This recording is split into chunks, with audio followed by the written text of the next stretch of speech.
She knocked like she owned the place. 3 sharp raps on the door of Suite 14, and Isabella DeLuca didn't wait for an answer.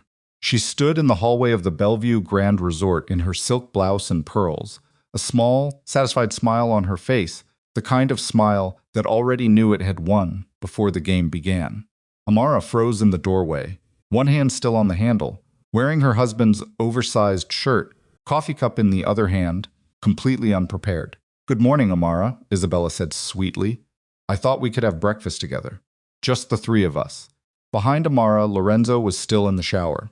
The water was still running, and Isabella DeLuca was already stepping inside. If you've ever been humiliated by someone who smiled while they did it, someone who knew exactly where to put the knife, then you already understand what this story is about. Before we go any further, I want to ask you something. If the person doing this to you was your husband's mother and your husband had no idea, what would you do? Stay with me, because what happens next changed everything. If this story already has you feeling something, hit that subscribe button right now. Every week we bring you stories that will make you think, make you feel, and make you question what you would do if you were standing in that doorway. Don't miss a single one. Drop a like on this video and leave a comment telling me what city or country you're watching from. I want to see how far this story travels. Now, let's go back to the beginning. Amara Vaughn had not grown up believing in fairy tales. She had grown up in Baltimore, the second of 4 children, in a house where the radiator clanked through January, and her mother worked 2 jobs that never quite added up to enough. She had been the quiet one, the one who read everything she could get her hands on, who got herself a scholarship to study business administration, who built her life inch by careful inch without anyone handing her a thing. She wasn't naive. She had never been naive. She knew what the world thought when it looked at her, a black woman in her mid-30s, precise and composed, standing at the edge of spaces she hadn't been invited into. She had learned early how to read a room, how to feel the temperature of people's kindness before she trusted it. So Lorenzo DeLuca walked into the conference room of her firm where she worked as a financial compliance consultant. She had clocked him immediately. Not just because he was the kind of man who stopped conversation when he entered a room, because he looked at her like she was the only person in it. And she had told herself, very quietly, very firmly, don't be stupid about this. But she had been a little stupid about it, just enough. Because Lorenzo was not the man you expected. You expected cold.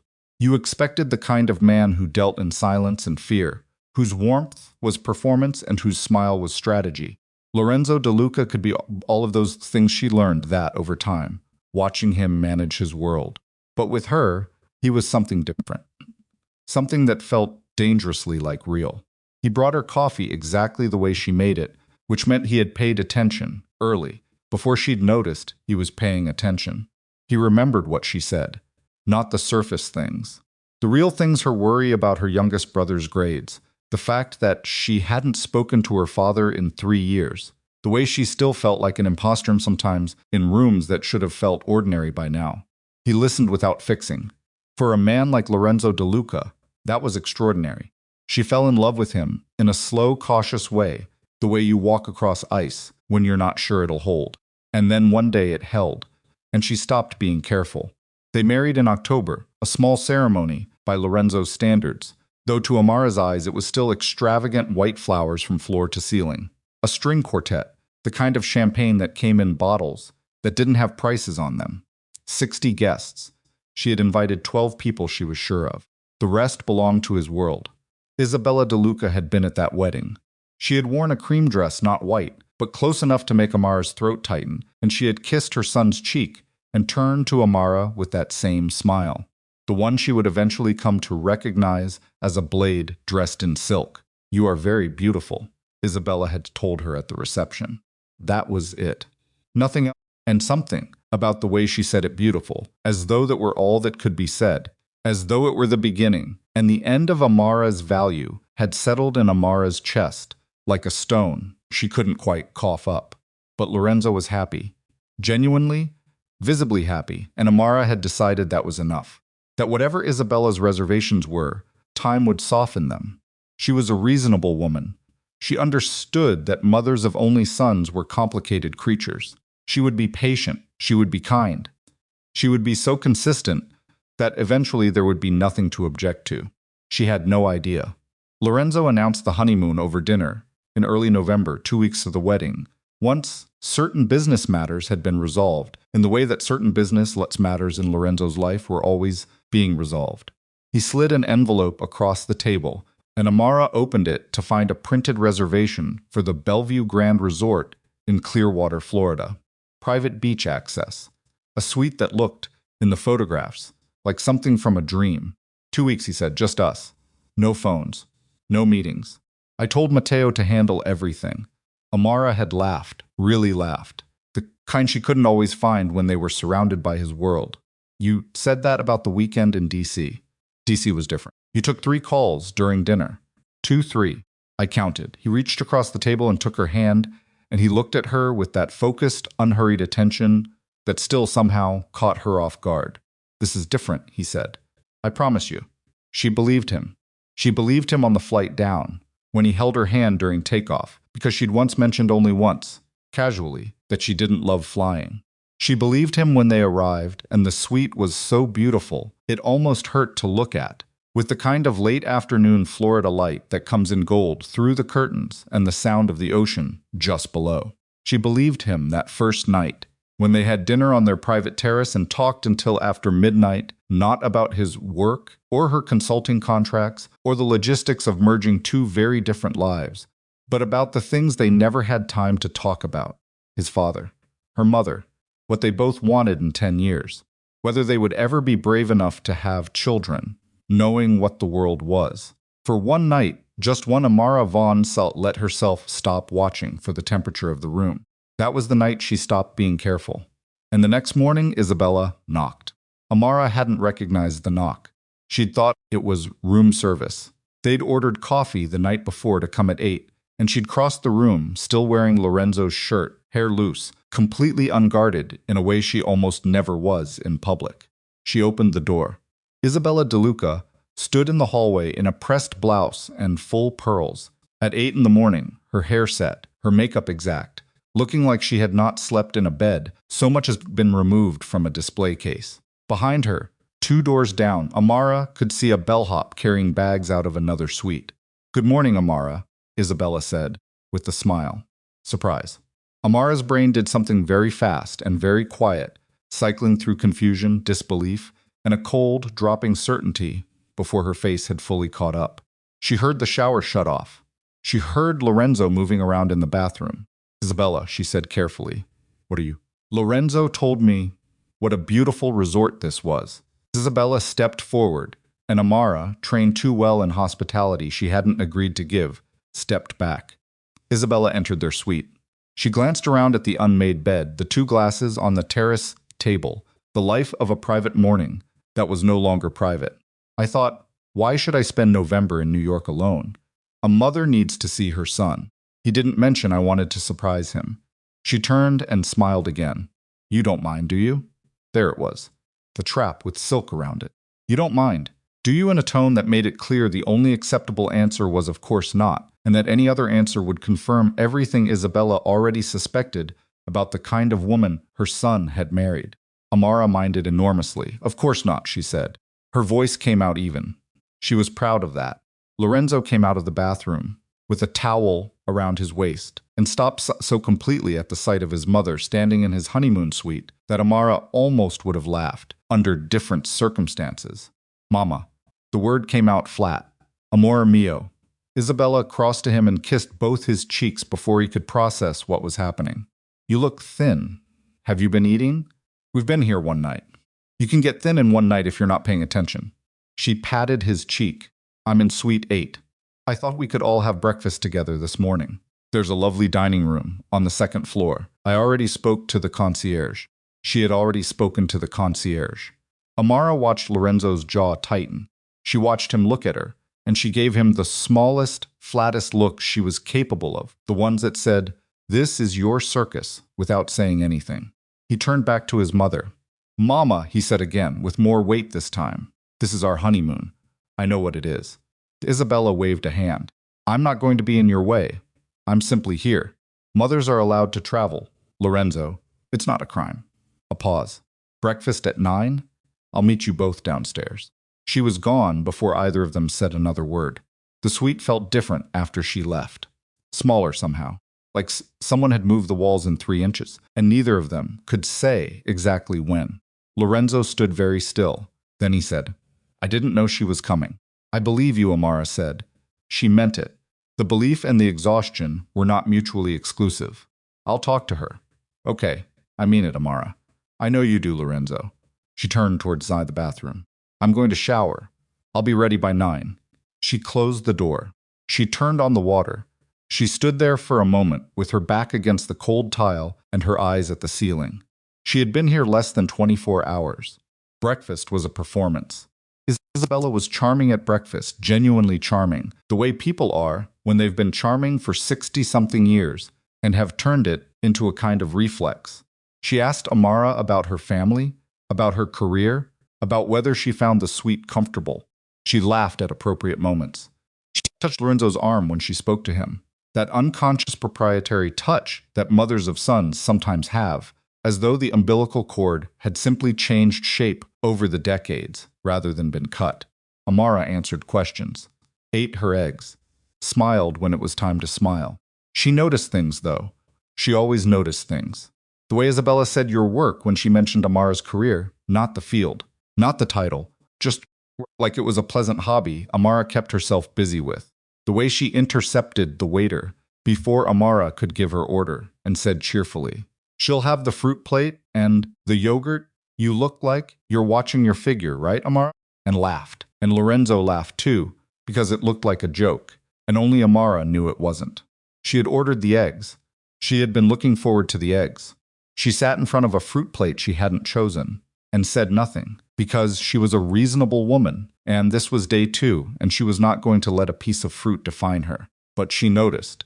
She noticed the way Isabella managed the table, directing the conversation back to family history, to DeLuca names and DeLuca memories, to stories that by design had no space for Amara in them. She noticed the way Lorenzo began to soften into his childhood, around his mother, the way the sharp, controlled man she'd married became somehow younger, looser, more susceptible, the way that happened to all of them, the sons and daughters who loved complicated mothers. She noticed that when Lorenzo excused himself to take a quick call 5 minutes, "I'm sorry, it's Matteo," Isabella's expression changed. Not dramatically, not obviously. Just the warmth went somewhere, like a pilot light going out. "You know," Isabella said, looking out at the dining room, "I worried about him for years. After his father died, he became so serious so young. He told me," Amara said carefully, "it must have been very hard for both of you. You can't know what it is unless you lived it. Not unkind. Not exactly. Just precise. This is not your territory. He needs someone who understands his world. Not just his life. His world." Amara set down her fork. "I'm learning. Yes." Isabella smiled, of course. That was the whole conversation. 8 sentences. But each one sat on Amara's chest like a small weight, and by the time Lorenzo came back, apologizing about the call, the weight had found other weights, and they were all very quiet. The afternoon was supposed to be theirs. Lorenzo had arranged a private boat excursion, just the 2 of them, out on the water, something he'd planned weeks before they'd left New York. He was almost boyishly pleased about it, showing Amara the itinerary on his phone over lunch, the way he sometimes surprised her with how much he wanted simple things to be good. Isabella appeared at the dock. She had, apparently, heard about the excursion from the concierge, the same concierge she had already spoken to and thought it sounded lovely, and had arranged for herself to join. Lorenzo said her name in a very specific way in that moment. It was still just one word, but it had more syllables of silence on either side of it than Amara had heard from him before. Isabella patted his cheek. She stepped aboard. Amara stood on the dock for 3 seconds that felt much longer.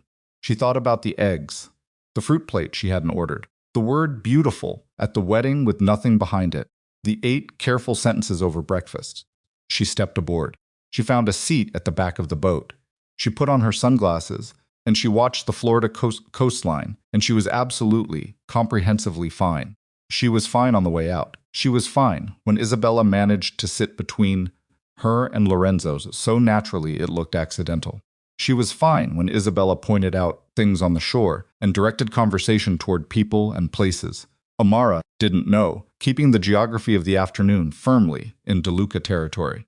She was fine until Lorenzo got up to speak to the captain for a moment. Something about the route, and she was alone with Isabella for the first time without the protective structure of a table between them. Isabella didn't even look at her right away.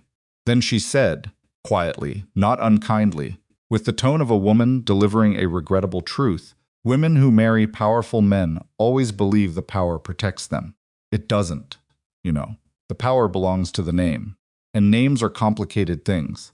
Amara looked at her directly. "Is that advice?" "It's a fact." Isabella watched the water. "I'm not your enemy, Amara. I simply know my son's world better than you do. I raised him in it. I'm not afraid of his world, Isabella." Isabella finally looked at her. Something moved in her eyes, not respect. Exactly, but something adjacent to it. Something she was calculating rather than feeling. "Perhaps," she said. "We'll see." Lorenzo came back. He put his arm around Amara. He kissed her temple. He asked what they'd been talking about. "The view," Amara said. "Beautiful, isn't it?" Isabella agreed. That evening, Lorenzo finally put his foot down. He told Isabella firmly, with the voice Amara recognized from his professional life, the one that didn't invite negotiation, that tomorrow was going to be just the two of them. No meals to get together, no excursions. Just the two of them, the beach, and the dinner reservation he'd made 3 weeks ago. Isabella was gracious about it. She said, of course, naturally. She had things to do herself. She hadn't come to be in their way. She had come exactly to be in their way. Amara understood this, but she appreciated Lorenzo for saying it, and she told him so when they were alone, and he held her face in his hands with that focused seriousness of his and said, "I'm sorry." I don't know how she knew. "It doesn't matter," Amara said. "It does matter, I know, but tonight it doesn't." She leaned her forehead against his. "Tonight I just want it to be quiet." It was quiet. For a few hours it was genuinely, beautifully quiet. They had dinner on the terrace again, the same gold and orange sunset, the same ocean sound. They talked about smaller things this time. She made him laugh. She had a gift for that, a dry, precise humor that caught him off guard.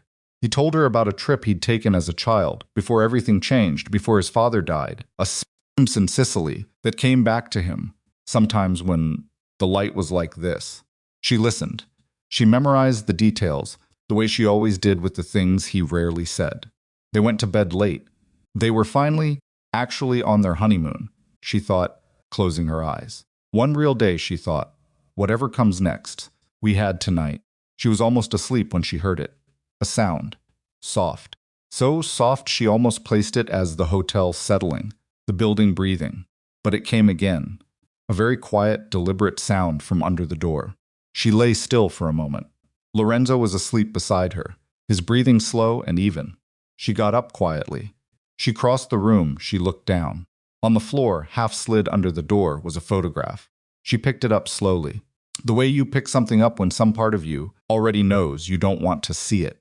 It was a picture of her, taken that afternoon on the boat when she'd been sitting at the backs with her sunglasses on and her face turned toward the coast. Whoever had taken it had been close. Close enough to see the exact expression on her face, the careful, controlled, fine face she had been wearing all day. She turned it over. On the back, in neat block letters, "Your husband can't protect you from his own family." Amara stood very still in the dark hotel room. Outside, the ocean sounded the same. The building breathed the same. Lorenzo slept. She read the message again. Then she looked at the photograph again at herself, alone at the back of the boat, looking at the shoreline, wearing the face she thought no one had seen. Someone had been watching her all day. Someone who knew exactly where she was. Exactly what she looked like when she thought no one was paying attention. She stood there for a long time, holding the picture, and for the first time since she'd stepped into this marriage, with her eyes open and her guard carefully managed, Amara Vaughn felt something she had not allowed herself to feel. She felt afraid. Not of Isabella, not of the small cruelties and the silk-wrapped contempt and the fruit plate she hadn't ordered. Afraid of what she didn't know. Afraid of what was underneath. Afraid that the thing she'd told herself was a difficult mother-in-law was actually the surface of something much older and much darker than she had been equipped to understand. She didn't wake Lorenzo. She went back to bed. She lay on her back in the dark, and she stared at the ceiling and she thought about what kind of woman she was going to have to become to survive this. She thought she already knew. She was going to have to become someone much harder to surprise. She didn't sleep. Not really. She drifted in and out of something that felt like sleep. The way a fever dream feels like rest, technically horizontal, technically still, but her mind running the whole time, like an engine that couldn't find its off switch. She lay beside Lorenzo in that beautiful, expensive suite, and she stared at the ceiling, and she thought about the photograph, about the handwriting on the back, about whoever had been close enough to her on that boat to capture her face in that particular, unguarded moment, about the fact that the photograph had been slipped under the door of their suite, which meant whoever sent it knew their room number. She turned that over. Room number, private suite, resort that Lorenzo had booked under, presumably one of the names his organization used for private travel. Not the kind of information that was just floating around. She did not touch Lorenzo. She did not wake him. She lay there and she let the fear do what it needed to do, burn through her system like something metabolic, like her body processing a poison it needed to get rid of, and then she folded it away into the back of her chest, where she kept things she wasn't ready to look at yet. By 4 in the morning, she had herself more or less under control. By 5, she had a plan, or the skeleton of one, or at least a posture. She was going to act like everything was normal. She was going to get up and shower and put on the clothes she'd packed for a honeymoon that was supposed to be peaceful, and she was going to sit across from Isabella DeLuca at whatever meal Isabella decided to make hers, and she was going to watch, carefully, the way she always watched, the way she'd been trained by every room that made her feel unwelcome to observe, without appearing to observe, to listen past the words to the thing underneath them. She was going to figure out what was happening. Because someone had put that photograph under their door, and the options were limited. You could count them on one hand, and one of them was stand 2 doors down the hall in Suite 8. She got up at 6:30 without waking Lorenzo and went to stand on the terrace in the early Florida morning. The sky was pale and thin. The ocean was the color of pewter. She stood there with her arms wrapped around herself. Not cold, not exactly. Just holding herself the way you do when you're trying to keep something in. And she thought about Baltimore and her mother and the particular education you receive when you grow up in a world that doesn't automatically grant you the benefit of the doubt. You learn to read people before they read you. You learn that the smile is almost never the whole story. She'd known that. She'd always known that. She had simply, briefly, let herself stop applying it to the person she wanted most to trust. She would not make that mistake again. Lorenzo woke up at 7 and found the terrace empty and the bathroom light on and the photo on the nightstand where Amara had left it. She heard him go quiet in the bedroom, the specific quality of his silence, when he was processing something serious. And then he appeared in the bathroom doorway while she was doing her hair. But he held the photograph in one hand. His face was doing something controlled and terrible. "Where did you find this?" he said. Not a question. The kind of sentence that comes out flat because all the force is underneath it, packed in tight, under the door. Sometime around midnight, he looked at the photo. He turned it over. He read the back. She watched him. In the mirror, his face reflected over her own shoulder. She watched the muscle in his jaw work. She watched his breathing change slower, more deliberate, the way he got when he was deciding something rather than feeling it. "Why didn't you wake me up?" "Because I needed to think first." He looked up from the photograph and met her eyes in the mirror. There was something almost wounded in it briefly, just a flash before it went professional. "That's not a conversation you have alone, Amara. I didn't know what I was going to say yet. So you figured it out by yourself in the dark." "I figured out enough." She set down her brush. She turned around and faced him directly, the way she'd decided during those 5 sleepless hours that she was going to handle this. Not quietly, not carefully. Directly. "I think your mother knows something about this. I don't know what. But I think there's more to her being here than a surprise visit." Lorenzo didn't answer immediately. He looked at the photograph again. Something was happening behind his eyes that she couldn't fully read, which almost never happened with him, and it unnerved her more than she wanted to show. "I'll handle it," he said finally. "Lorenzo, I said I'll handle it. I heard you." She kept her voice level. "I'm not asking you to protect me. I'm telling you what I think so. You have the full picture. That's different. He looked at her for a moment. Then something in him settled slightly, and he nodded once. Okay, he said. Okay, let me make a call. He left the terrace. She heard him speaking low and rapid in the bedroom Italian, mostly, with a few English words she could pick up like islands. Matteo. Resort. Security. Then a longer silence where she assumed he was listening. She turned back to the mirror. She looked at herself. She thought, not for the first time, that she looked exactly like someone who'd been awake all night, not sleeping. She put on concealer and decided that was sufficient. Breakfast was Isabella's idea again. She was waiting for them in the lobby at 8:30 with the particular energy of someone who had slept magnificently and wanted you to know it hair perfect. A white linen blazer, a kind of morning brightness that felt aggressively cheerful against Amara's 4 hours of bad Semsi sleep.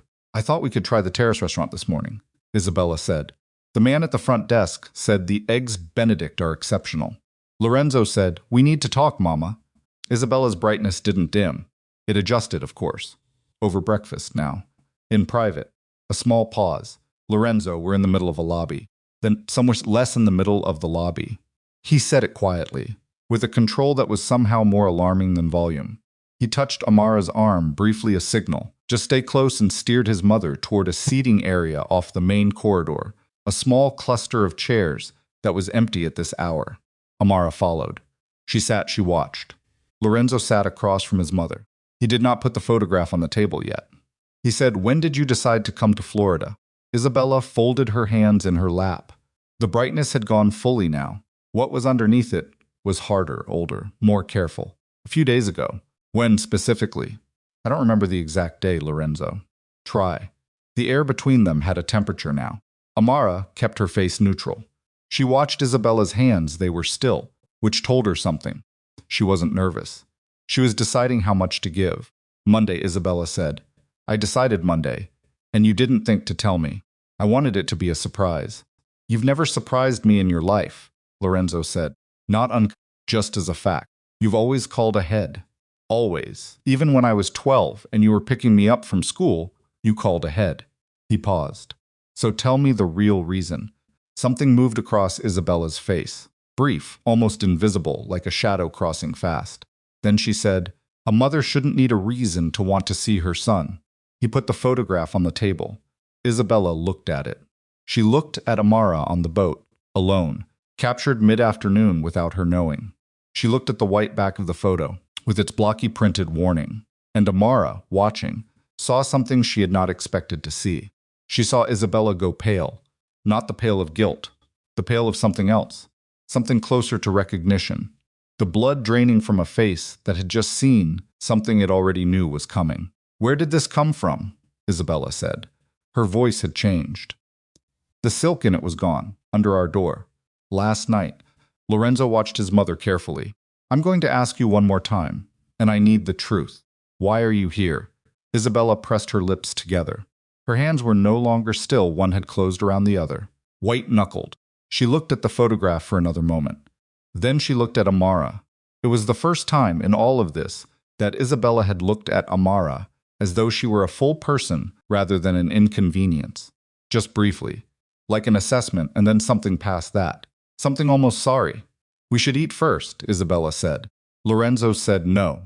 There are things I'm not ready to set. Mama, his voice dropped, and when it dropped like that, it lost everything that was sun in it and became something else entirely. Something that managed rooms. Something that people in his world made decisions around. Tell me. Isabella closed her eyes for just a second. When she opened them, something had shifted. The arrogance was still there, but it had cracked somewhere at the base. And through the crack was something that looked exhausted. The exhaustion of a woman who had been holding a particular weight for a very long time and whose arms were finally starting to shake. Not here, she said quietly. Upstairs, my sweet. After we eat. Please, Lorenzo. He looked at her for a long moment. Then he looked at Amara. Amara gave him nothing to read. She was keeping it all behind her face where it was useful to her. After breakfast, he said. The terraced Sigs Benedict were in fact exceptional. Amara ate hers. The whole thing. She'd ordered them herself before anyone could intervene. and she sat in the warm November Florida morning, and she consumed them with methodical focus, because she was a woman who had learned a long time ago that you take care of your body during emergencies, not after. Lorenzo barely touched his food. Isabella ate precisely, efficiently, the way people eat when they're fortifying themselves for something. The conversation was almost painfully ordinary. Isabella asked about their flight down. She commented on the weather. She asked Amara, with something that might almost have been genuine curiosity, whether she'd traveled to Florida before.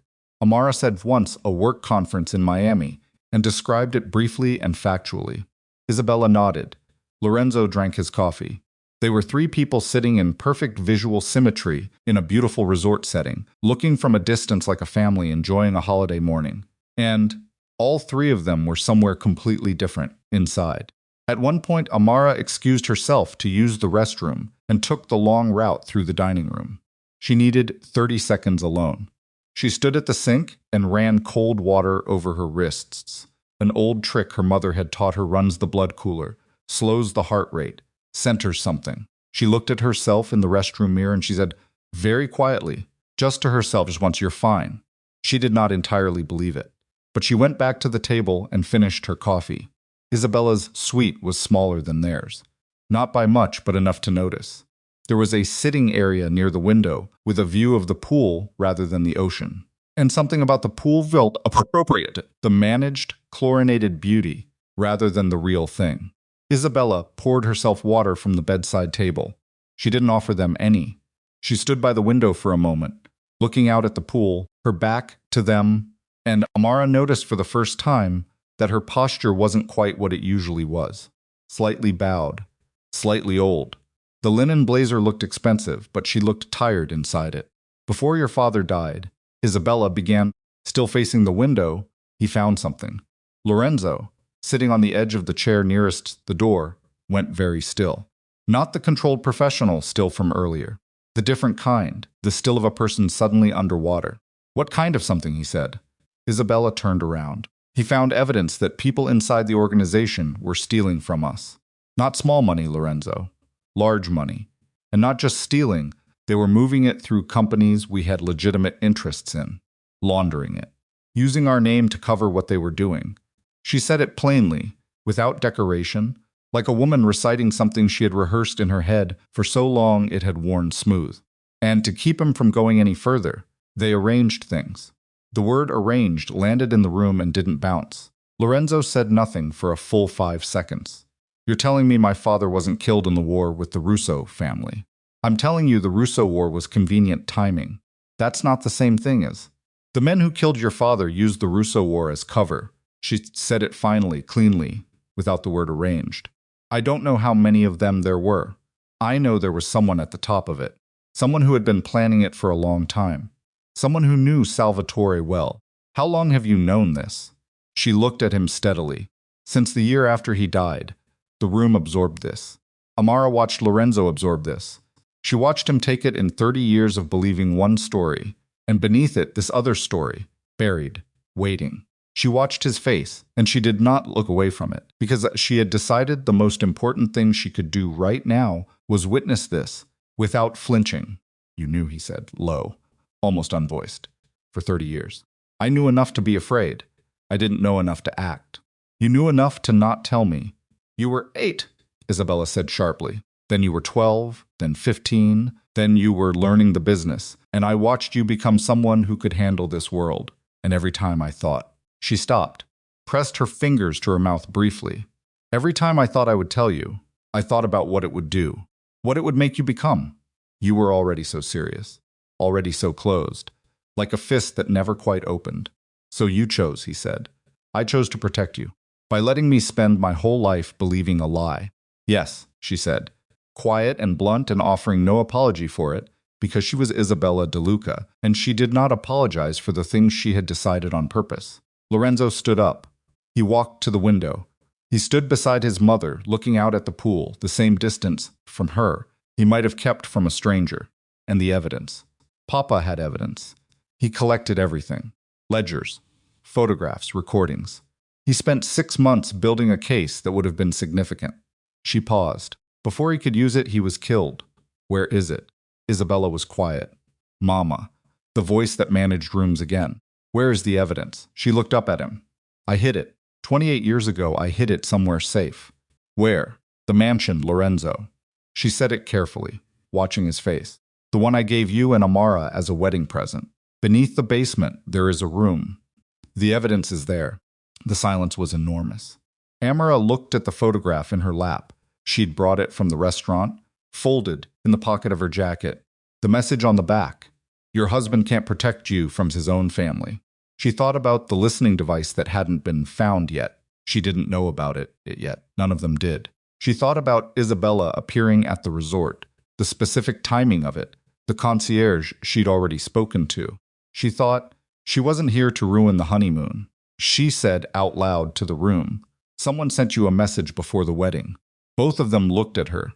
Lorenzo surprised. Isabella not surprised. Caught, yes, Isabella said after a beat. A threatening message. Yes. And you thought whoever sent it was going to come after Lorenzo. Amara looked at her directly. So you came here.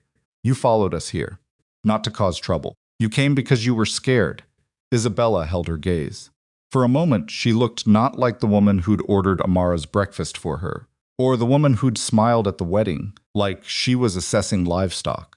She looked like a woman in her 60s who had been carrying a 30-year secret, and who was now standing in a hotel room 2 doors down from her son's honeymoon suite, genuinely and completely terrified. I received a letter, Isabella said. It said that old debts were being collected, that the truth about Salvatore had been uncovered by someone, and that person intended to use it. She looked at Lorenzo. I thought if I was close to you, if I could watch, if I could see who was moving. You should have told me immediately, Lorenzo said. The day you got the letter, I know. Before the wedding, I know.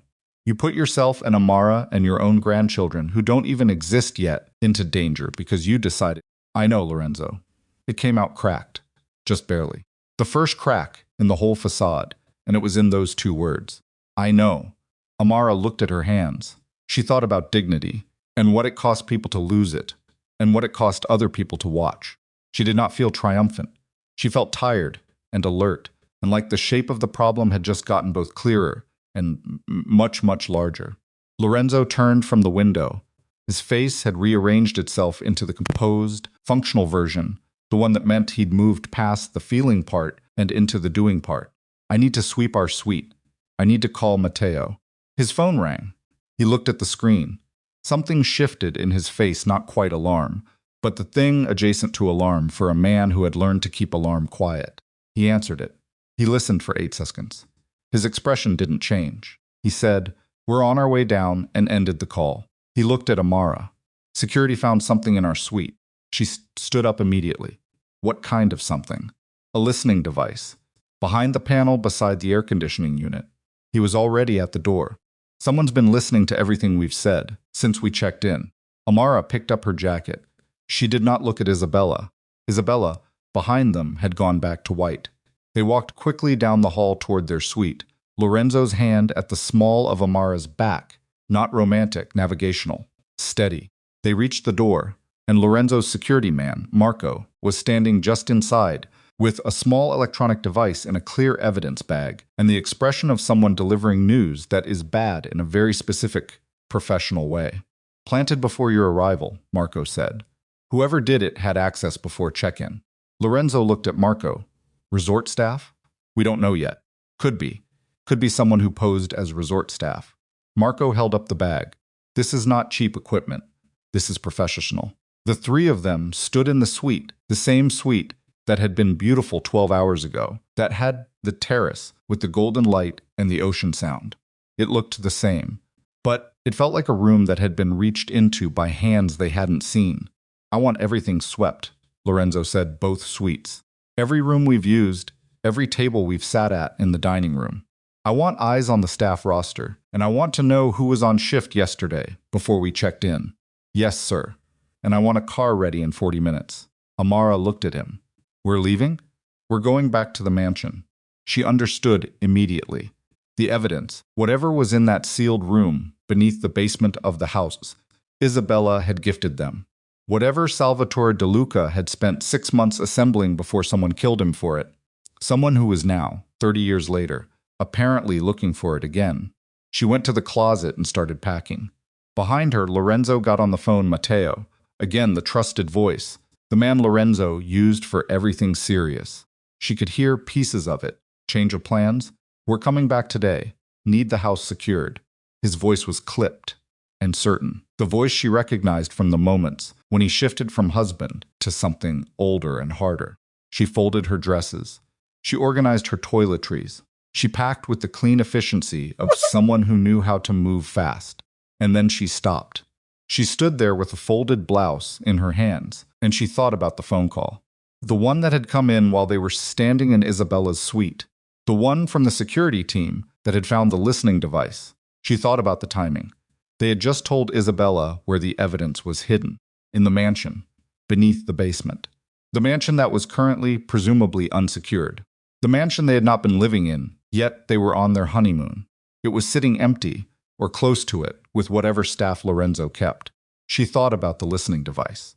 About someone monitoring everything they said. She thought about the photograph under the door and the message on the back, and the way Isabella had gone pale in a very particular way that now, standing here, felt less like guilt and more like warning.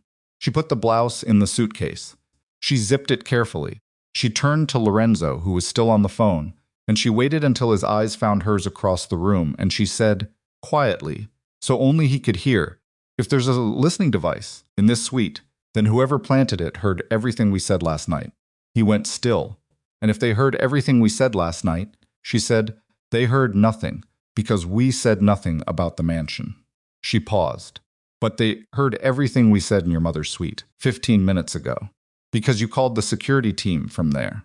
And the door was open." Lorenzo lowered the phone. "The device in this suite isn't the only one," Amara said. He looked at her for a long moment.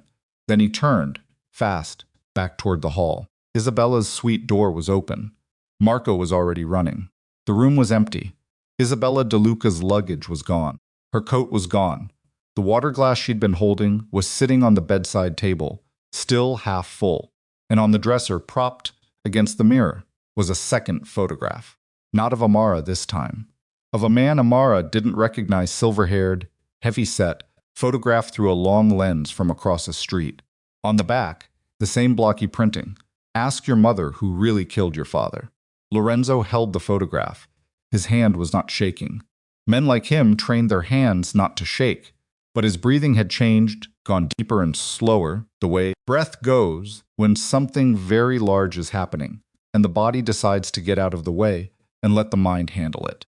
Amara stood in the doorway. She looked at the photograph. She looked at Lorenzo's back. She thought, "There is no version of this that ends quickly," she thought.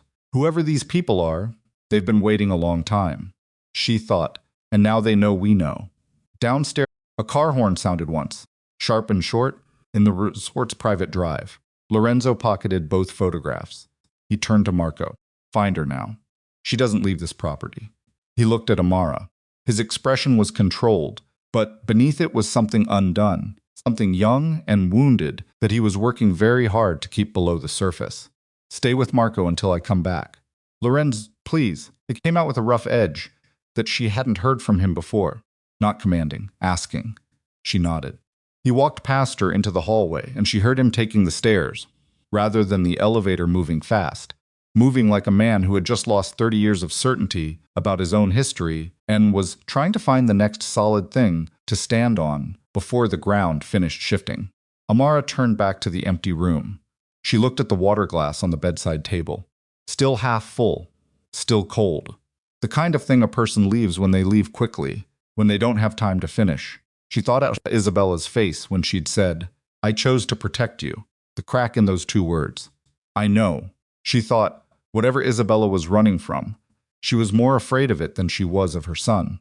And Lorenzo's son had just learned that the man who raised him, the uncle who had been beside him for 30 years, the one person outside his mother who had shaped everything he was, that man's name might be on a photograph beside a murdered mafia boss. She didn't know that yet. Not the name.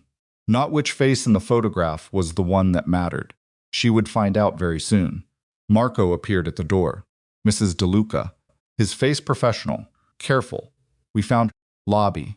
He paused, and in the pause was something that Marco's face almost never held: uncertainty. She's asking for you, not Lorenzo. You. Amara looked at him. Me, she said. Yes, ma'am. She was quiet for a moment. She looked at the half-full water glass. She looked at the empty room with its pool view instead of the ocean. She thought about fruit plates she hadn't ordered, and cruel words dressed as concern, and 28 years of a secret heavy enough to change the shape of a person. She picked up her bag. Take me to her, she said. Isabella was sitting in a chair near the far wall of the lobby, not the seating area near the entrance where tourists waited for taxis, but the darker corner near the business center that nobody used at 9 in the morning. She had her coat on. Her luggage, one medium suitcase. One carry-on was beside her feet, as though she had packed for exactly the amount of time she'd intended to stay, and not one day more. She looked up when Amara crossed the lobby toward her. She did not look relieved. She did not look ashamed. She looked like a woman who had made a calculation and was waiting to see if the math held. Marco stopped at a distance. Amara appreciated that. She sat down across from Isabella without being invited. She put her bag on the floor. She looked at the older woman steadily and said nothing, because she had learned a long time ago that the person who speaks first in a room like this is usually the person who needs something. Isabella was the one who needed something. She spoke first. I'm not running, Isabella said. I want you to understand that. I was coming to find you. Marco says you asked for me specifically. Yes. Not Lorenzo. Lorenzo is Isabella stopped. Pressed her hands flat on her thighs. Lorenzo is going to want to act. Immediately. Without knowing everything. That is what he does. It's what his father did, and it is what gets DeLuca men killed. She looked at Amara. You think first. I've been watching you do it since the boat. Amara said nothing. She let that sit between them. There's something I didn't tell him, Isabella said. Something I need to tell someone before any decisions are made. About the evidence. About what's in that room. Then tell Lorenzo. I will. But I need to tell you first. She leaned forward slightly. Because you're the one who's going to help him survive it. The lobby was quiet around them. A family with children crossed toward the breakfast area, oblivious. The fountain near the entrance made its constant, indifferent sound. Amara looked at Isabella's hands flat on her thighs. Very still now, the knuckles not white anymore, but the tendons visible, like something held tight just below the skin. The photograph on my dresser, Amara said. The man in it. You know who he is. Isabella closed her eyes. Just for a second. Yes, she said, tell me. Isabella opened her eyes. She looked at Amara with something that was past the silk and past the contempt and past the 30 years of armor she'd worn like a second skin. What was underneath was simpler and more devastating than anything Amara had expected to find there. She was a mother who was terrified for her child. His name is Caruso, Isabella said. Dante Caruso. He was your father-in-law's attorney, his personal lawyer. He handled everything, the business documents, the legitimate interests, the trust's estate. She paused. He was also the man who first told Salvatore about the theft inside the organization, who pointed him toward the evidence, who helped him build the case. Amara felt something shift in her understanding, slowly, like tectonic. He helped build the case, and then he told the men Salvatore was building it against exactly what Salvatore had found. Isabella's voice was flat. Caruso was working for both sides. He fed Salvatore just enough truth to make the case seem real, and he fed the others everything Salvatore was doing in real time. A beat. When the case was complete enough to be dangerous, they moved. They killed him. 3 days before Salvatore was going to take the evidence to the people he trusted outside the organization. Isabella's jaw tightened. There was no one left to take it to after that. The people he'd trusted had been warned. Some of them were already dead. I took what I could carry and I ran. Amara sat with this. She ran it through.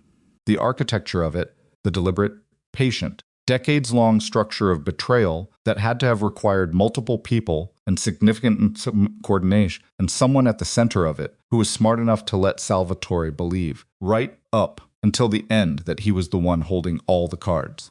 Caruso is still alive, Amara said. He's in his 70s now. He retired. He has a house in Boca Raton, grandchildren, a reputation as a legitimate legal mind. He gave money to charities. His name is on a building at a law school in Miami. Isabella's voice carried a precise, bitter contempt. He has spent 30 years being perfectly respectable, and now he knows the evidence still exists. He must have found out somehow. Someone talked, or someone found a record, or someone who knew Salvatore started asking questions. Isabella shook her head. I don't know how, but the letter I received came from someone in Caruso's network. The language was specific. It referenced things that only the people in that room 30 years ago would know. So Caruso sent someone to find the evidence. And that someone followed us here. Yes, the listening devices, the photographs, the fake resort staff. All of it. They were trying to frighten me into revealing where Salvatore's evidence was hidden. Isabella looked down at her hands. I was careful for 30 years. I didn't tell anyone. Not a single person. And then I told Lorenzo in that room with a device in the wall. The silence between them was heavy and specific. Does Lorenzo know about Caruso? Amara said. No. I only ever told him there was someone at the top of it. I never gave the name. Isabella looked up. Because the name is not the worst part. Amara went still. Isabella said Dante Caruso did not act alone. Someone inside the Deluxa organization ran point. Someone who had access to Salvatore's movements, his schedule, his security. Someone who knew which bodyguard to bribe, which route to intercept. She stopped. Someone who, after Salvatore was dead, stepped into the role of family consigliere and helped Lorenzo build everything he has. The fountain near the entrance kept making its sound. Amara heard herself say, very quietly, Matteo. Isabella said nothing. She didn't have to. Amara sat in that chair in the lobby of the Bellevue Grand Resort, and she thought about every single thing she knew about Matteo De Luca. Lorenzo's uncle, his father's brother, the man who had held 7-year-old Lorenzo at Salvatore's funeral and told him that De Luca men don't break. The man who ran Lorenzo's organization at the second tier, who was the bridge between Lorenzo's authority and the people below it, who had been so thoroughly woven into every structure of Lorenzo's world that removing him would be like pulling the load-bearing wall out of a house and expecting the ceiling to hold.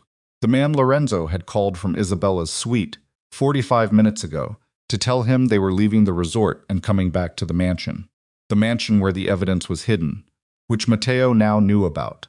She stood up so fast the chair scraped. How long ago did Lorenzo call him? She said. Not to Isabella. More to herself, to the timeline, running it in her head. 40, maybe 50 minutes ago, Isabella said, standing too, reading Amara's face. Why? Because Matteo knows we're coming back. Matteo knows about the mansion. And Matteo has had 50 minutes to make arrangements. She was already moving, scanning the lobby for Marco. She found him near the entrance. Marco, where is Lorenzo right now? Marco had his phone out immediately. I'll find him. Find him fast. She turned back to Isabella. The older woman was standing with her coat still buttoned and her luggage at her feet, and something on her face that Amara had not seen from her before and would not have predicted. Isabella De Luca looked at her like she was something to be relied upon. Come with me, Amara said. They found Lorenzo on the second floor, standing in the corridor outside a Salvatore's store with 2 of his security men, having what appeared to be a tightly controlled, very low-voiced conversation about logistics. He looked up when Amara came around the corner fast with Isabella behind her and Marco behind Isabella, and his expression shifted immediately into the reading the room mode. She recognized, taking in the quality of their pace, the set of her face, calibrating the severity, before she said a word. Don't call Matteo again, she said. He went very still. What? Whatever you were going to tell him, don't. Not yet. She reached him and she spoke low, close, her eyes on his face. Your mother has something else to tell you. Something she didn't say upstairs. Lorenzo looked at Isabella. Isabella met his eyes. For the first time in this whole disaster of a trip, she looked like she was not managing him. She looked like she was genuinely uncertain of what came next. Matteo, she said, just the name. One word. Lorenzo's face did something complex and then became completely unreadable. We need a room, he said. They used the business center. Marco stood outside. Lorenzo locked the door. It was a small, windowless room with a conference table for 6 and a screen on the wall, and that particular corporate smell of recycled air and stale coffee, and none of them sat down. Isabella talked. She was precise this time. No pauses for management, no silk, no calculation about what to give.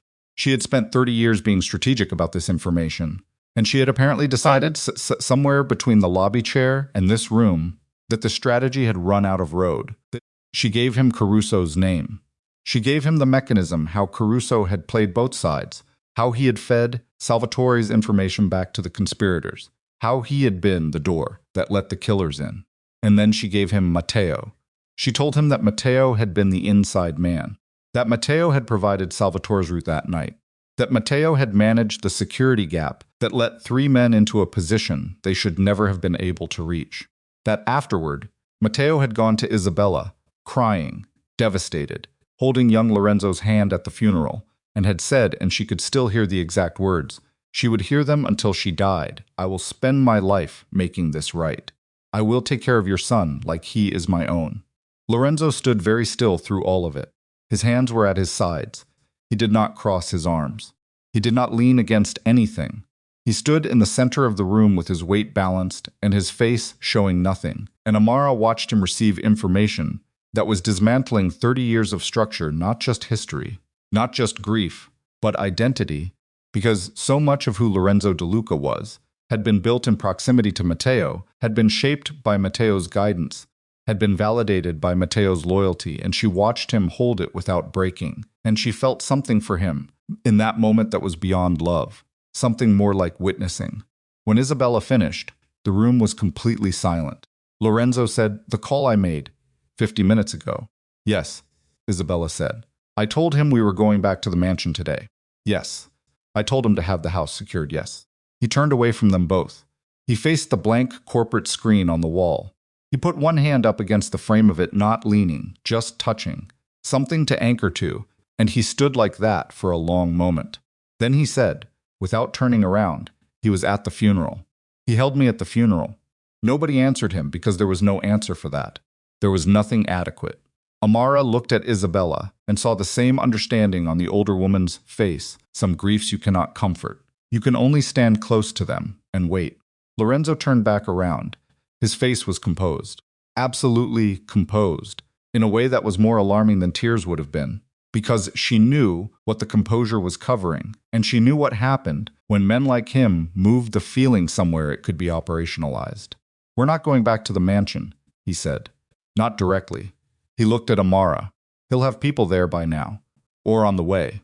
"We need the evidence before he gets to it," Amara said. "Yes. How many people do you have that you trust completely? That Matteo doesn't have access to?"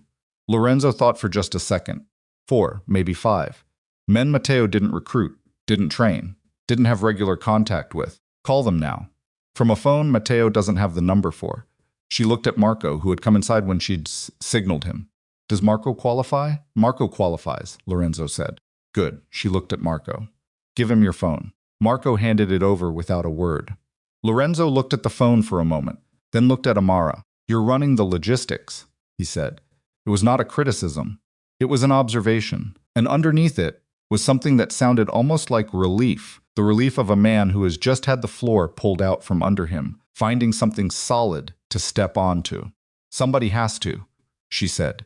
"You're going to be too angry in about 20 minutes when the composure cracks, and I need you functional for longer than that." Something flickered in his face.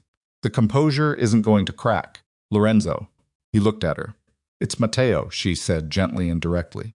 "It will crack. That's allowed. But not yet." He exhaled slowly through his nose. He looked down at Marco's phone. He started dialing. They were in the business center for 38 minutes. Lorenzo made 5 calls, each one short and precise, each one to a number he apparently had memorized, because Marco's phone had none of them stored.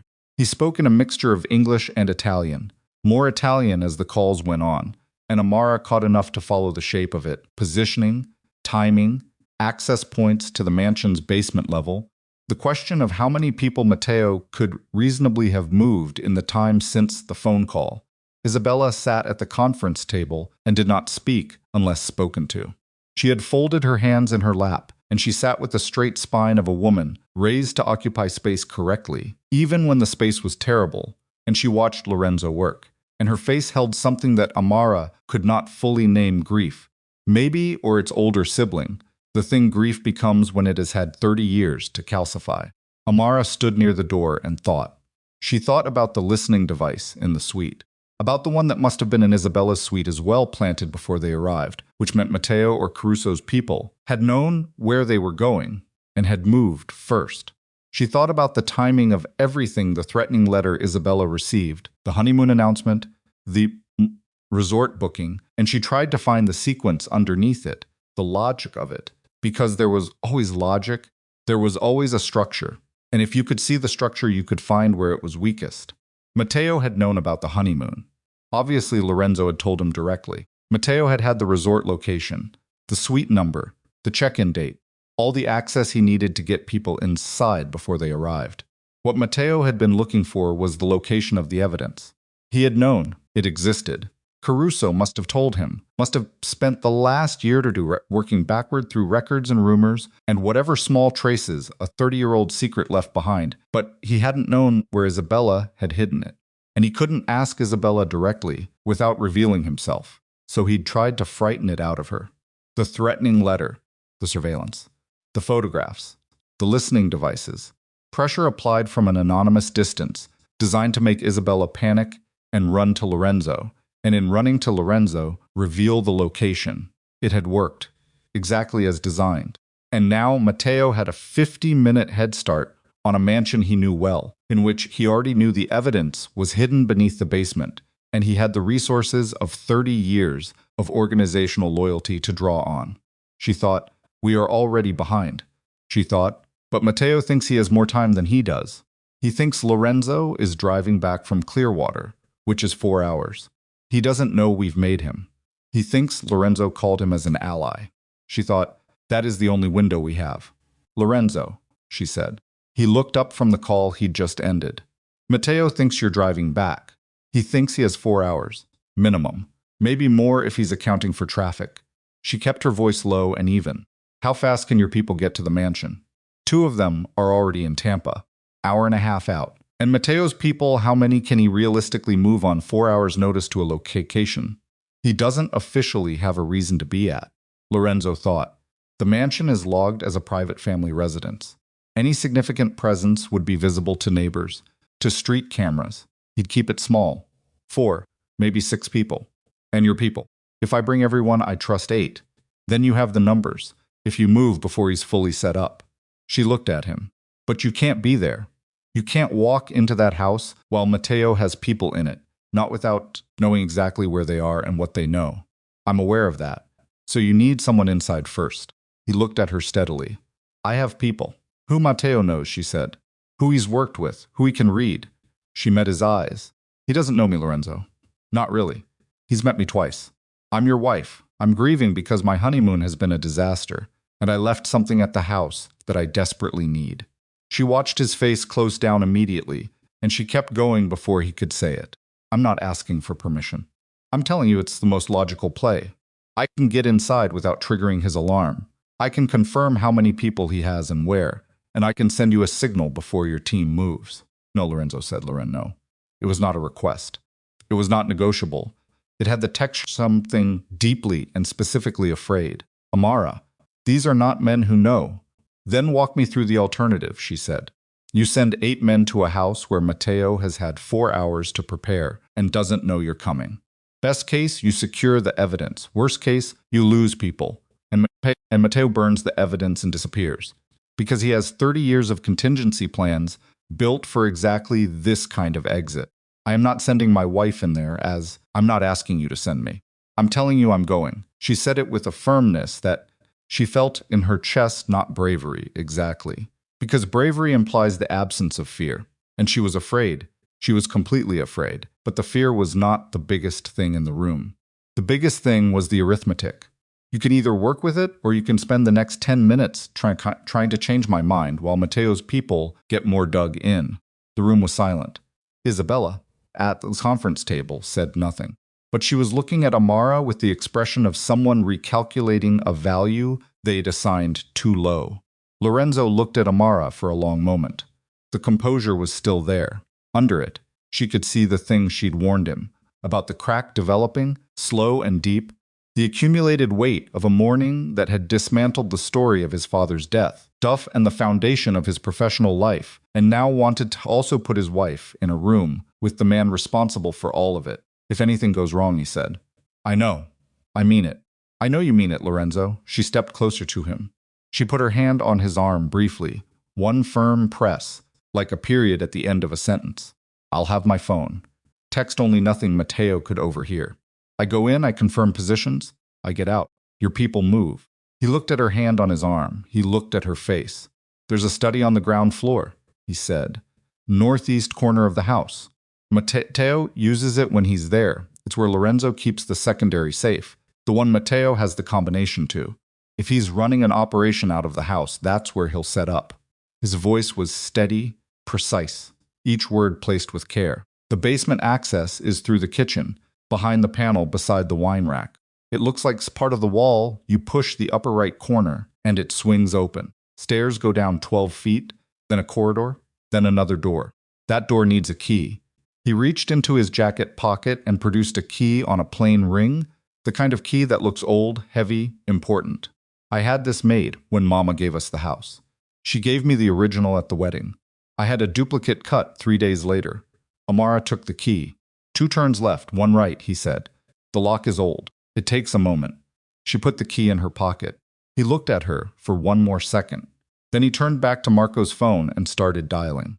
She drove out alone. Marco drove. Technically, Lorenzo had insisted on that much, but she sat in the front passenger seat and not the back, because she was not a package being transported and she wanted to see the road. They made the drive in just under 2 hours. Marco didn't talk. She appreciated that too. She spent the drive doing the thing she always did when she was afraid she went practical. She organized. She thought about the layout of the mansion from the 2 times she'd walked through it. Once with Lorenzo, when they'd first seen it after Isabella's gift. Once briefly after the wedding when they dropped things off, before leaving for the resort. She built a floor plan in her head. She marked the study in the northeast corner. She thought about angles and sightlines, and what she would say if Matteo or one of his people met her at the door. She was Lorenzo's wife. She'd cut the honeymoon short, because she couldn't stop thinking about a necklace she'd left in the bedroom dresser, a piece her mother had given her. Sentimental, irreplaceable. Lorenzo had arranged for her to come get it. He was handling something in Clearwater. He'd meet her at the house later tonight. It was thin, but thin was sometimes enough if you delivered it right. She thought about what Lorenzo's composure looked like. She tried to wear it. When the mansion appeared at the end of its long private drive, 3 stories, pale stone, the kind of house that had been built to last centuries and looked like it had already started. She noticed 2 things. One was that there was a black SUV parked at an angle near the south side of the house that wasn't positioned the way a staff vehicle would park. The other was that the front door was standing slightly open. She texted Lorenzo here, SUV south side, front door open, going in. His response came in 4 seconds. Marcos stays at the car. You have 12 minutes. She got out of the car. She smoothed her jacket. She walked up the front steps with her chin level and her shoulders back, and she pushed the front door open and stepped inside. The foyer was empty. The house had the specific sound of a place being occupied quietly, the kind of silence that has people inside it rather than the deeper silence of a truly empty building. She could hear, just barely, voices from the northeast corner, low and businesslike. She walked toward the kitchen. She was halfway across the main hall when she heard footsteps behind her. Mrs. DeLuca. She turned around slowly. A man she didn't know, mid-40s, hefasset, the kind of face that had been used professionally, was standing near the staircase. He hadn't been there when she walked in. He'd come from somewhere adjacent, some doorway or alcove, and he had positioned himself between her and the front door with a casualness that was entirely deliberate. I was told you might be coming by, he said pleasantly. Her stomach went cold. She kept her face easy. Lorenzo said he called ahead. I just need to get something from upstairs. I won't be long. Of course, he smiled. Mr. DeLuca Matteo. He'd like to say hello while you're here. If you have a moment, she thought. Matteo was told I was coming. She thought, Lorenzo's phone. The call from the resort, from Marco's phone. But at some point before that, from Lorenzo's own phone, when he'd first called Matteo, he'd mentioned coming back. And Matteo, who had a listening device in their suite, had heard whatever came before the phones were switched. She thought he knew. He expected this. She thought 12 minutes. I don't have 12 minutes. She kept her face pleasant. Of course, she said. I'd love to say hello. The man gestured toward the northeast corner. She walked in front of him with her hands loose at her sides, and the key in her right pocket and her phone in her left, and she thought very clearly, one thought at a time, each one crisp and necessary. I need to know how many people are in this house. I need to get a message to Lorenzo. And I need to do both of those things before I walk into that study. And Matteo De Luca closes the door. The study door was ahead of her. Through the gap, she could see bookshelves, the edge of a desk, the amber light of a lamp. She heard a voice from inside, say in Italian, something she did not fully understand. But she understood the last word. She understood it because it was a name, and the name was hers, and the voice that said it was warm and avuncular, and had the particular timbre of a man completely in control of his surroundings. The man behind her put his hand on the door and pushed it fully open.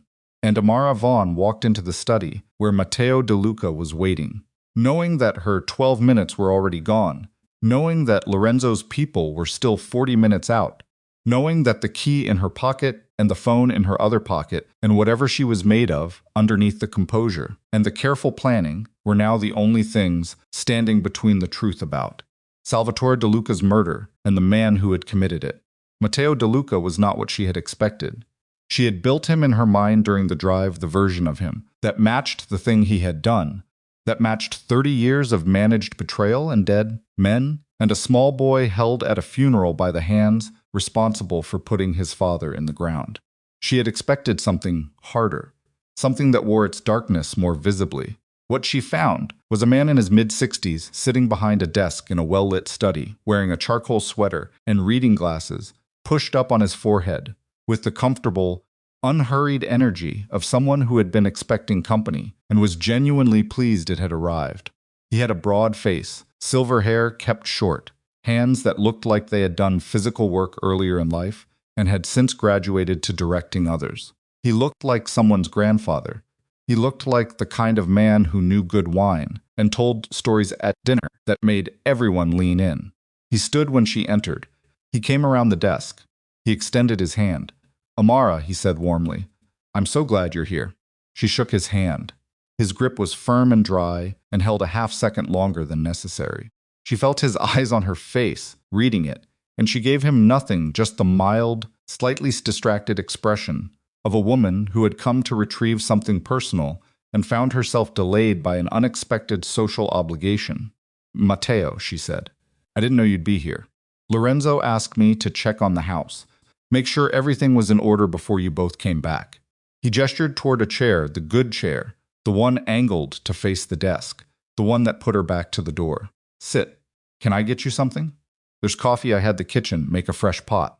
"I can't stay long," she said. "I just came for the necklace. I feel terrible cutting the trip short, but it belonged to my mother, and I couldn't stop thinking." "Of course." He was already nodding, already sympathetic, already the picture of reasonable accommodation. "Of course, family things. They pull at you." He gestured again at the chair. "But sit for just a moment. I wanted to talk to you as family, you understand. There are things about Lorenzo's world that a new wife should understand, and I've been meaning to find a quiet moment." He smiled. "This seems like fate." She sat. She placed her bag on her lap and her hands on top of her bag.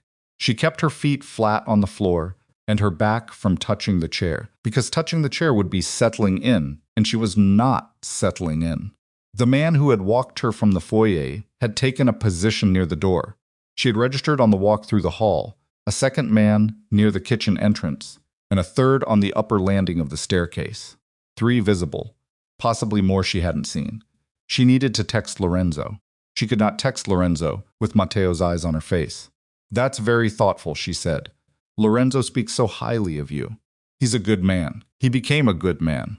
Matteo settled back into his chair with the ease of someone on the correct side of a desk. His father was a good man, too. "I think about Salvatore every day." She held his gaze and smiled and thought, "You murdered him." "Lorenzo told me a little about him," she said. "It sounds like he was remarkable." He was.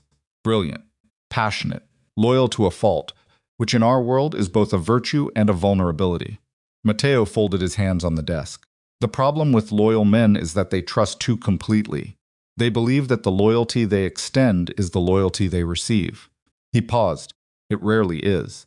He was looking at her very carefully now.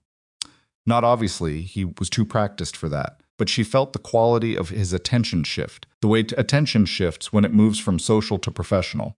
That sounds like hard-won wisdom, she said. Everything in this life is hard-won. He tilted his head slightly. How are you finding it?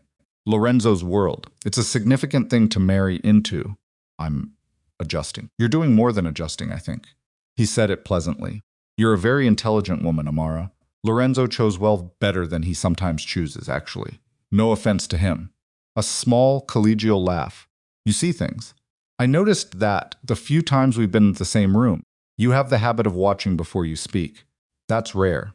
My mother always said listen first. Smart woman. He picked up a pen from the desk, turned it between his fingers. Just something for his hands. Casual, unremarkable. So I'll be direct with you. Woman to elder to younger, shall we say. I know Isabella was at the resort. I know she told Lorenzo certain things this morning that are going to concern him deeply. He set the pen down. I also know that you're here not for a necklace, but because you and Lorenzo believe there is something in this house. That sounds mad. The room was very quiet. Amara looked at him. She let the expression she'd been wearing come down, not completely, but enough. The small distraction, gone. What replaced it was something simpler and more honest, a woman sitting across from a dangerous man, acknowledging that they both knew what room they were actually in. All right, she said. I appreciate that, he said, and he seemed to mean it. I don't enjoy pretense. I've lived inside it for 30 years, and I find it exhausting. He leaned forward slightly. Here is my concern. The materials that Salvatore assembled, and they do exist. I'm not going to insult your intelligence by pretending otherwise. Those materials contain information that, taken without context, tells a very damaging and very incomplete story. I want the opportunity to provide the context. To who? To Lorenzo. To you if you're willing to listen.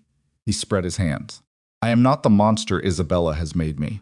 I was a young man inside an impossible situation, and I made choices that I have spent 30 years carrying. I would like to explain those choices. She looked at him for a moment. Then she said, Did you provide Salvatore's route to the men who killed him? Silence. Matteo looked at her. His hands were still on the desk. The pen was still beside them.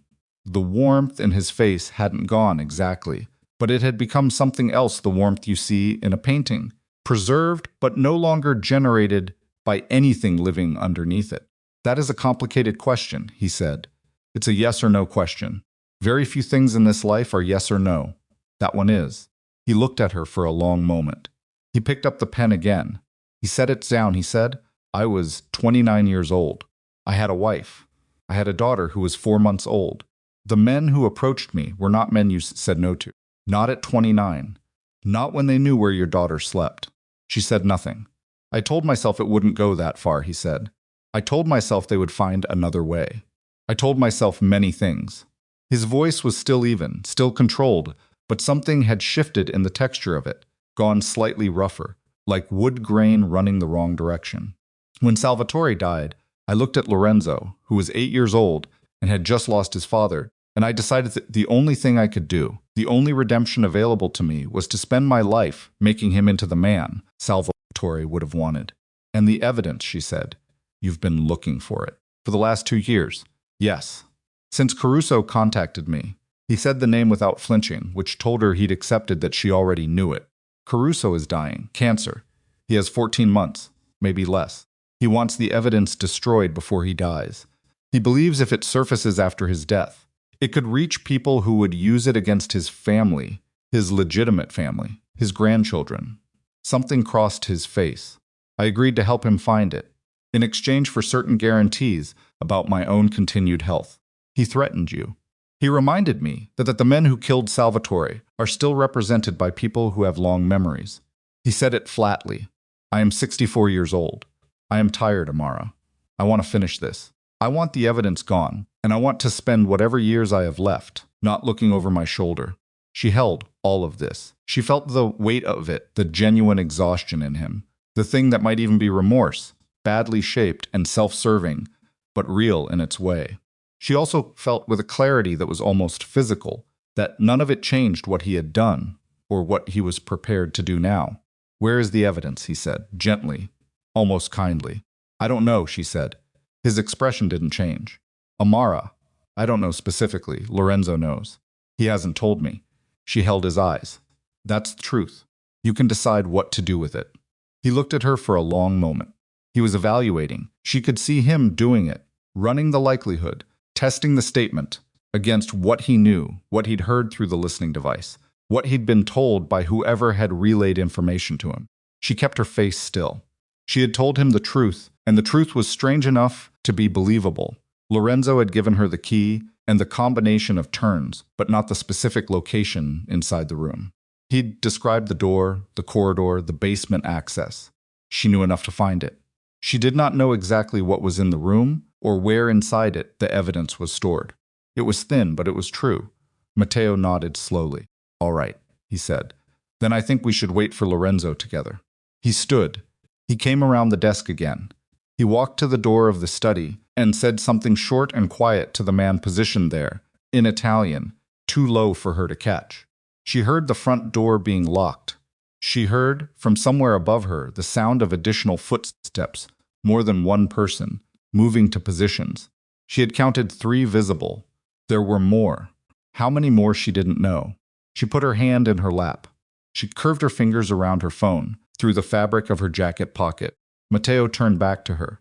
Can I get you that coffee now? Sure, she said. Thank you. He stepped out of the study toward the kitchen. The man by the door remained. She was not alone. But Matteo's back was to her for 4 seconds. 5, 6, she heard him in the hallway, speaking to someone about the coffee, and her fingers moved without her looking down, opening her phone by feel, navigating to Lorenzo's thread, typing with the focus of a woman who had spent 20 years working with data on screens and knew her way around a keyboard without looking. She typed 5 plus inside, study nay, locked, basement access kitchen. Move now, don't wait. She pressed send. She put the phone back in her pocket. She looked up.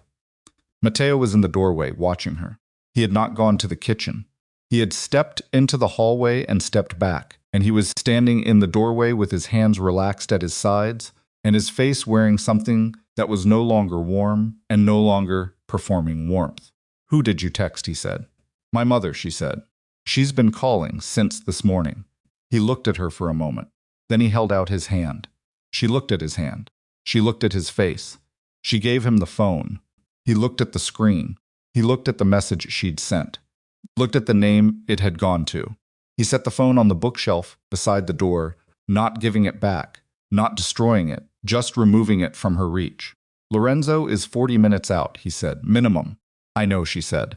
Then we have time to talk. Seems like it. He came back into the study. He did not sit behind the desk this time. He took the chair across from hers. The secondary chair, the conversational position, 2 people at the same level. It was deliberate.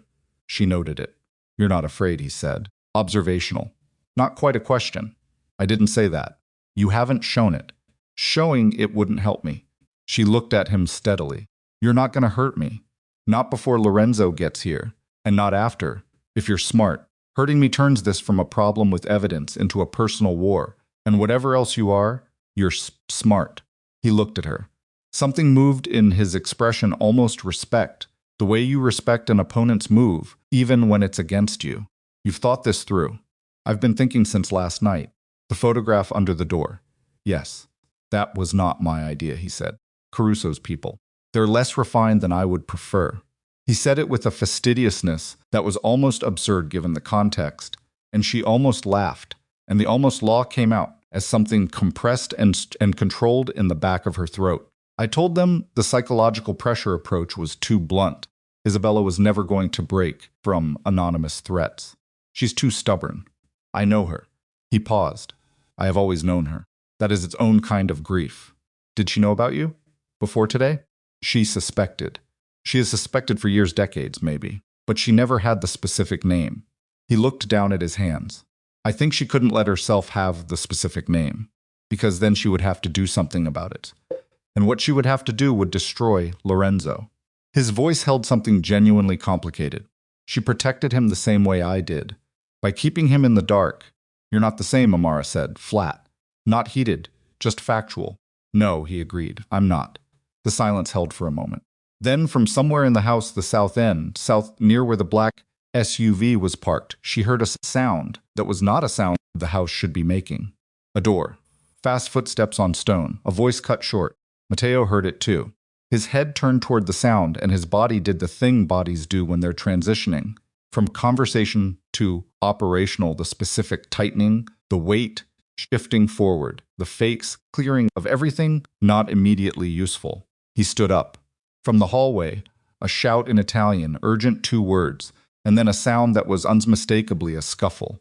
Someone going down hard against a wall. Something falling. Lorenzo's people were not 40 minutes out. Amara stood up. Mateo looked at her.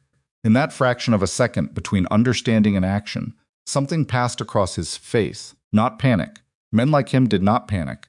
But the specific expression of a person has just discovered that the timeline they built their strategy around was constructed on false information.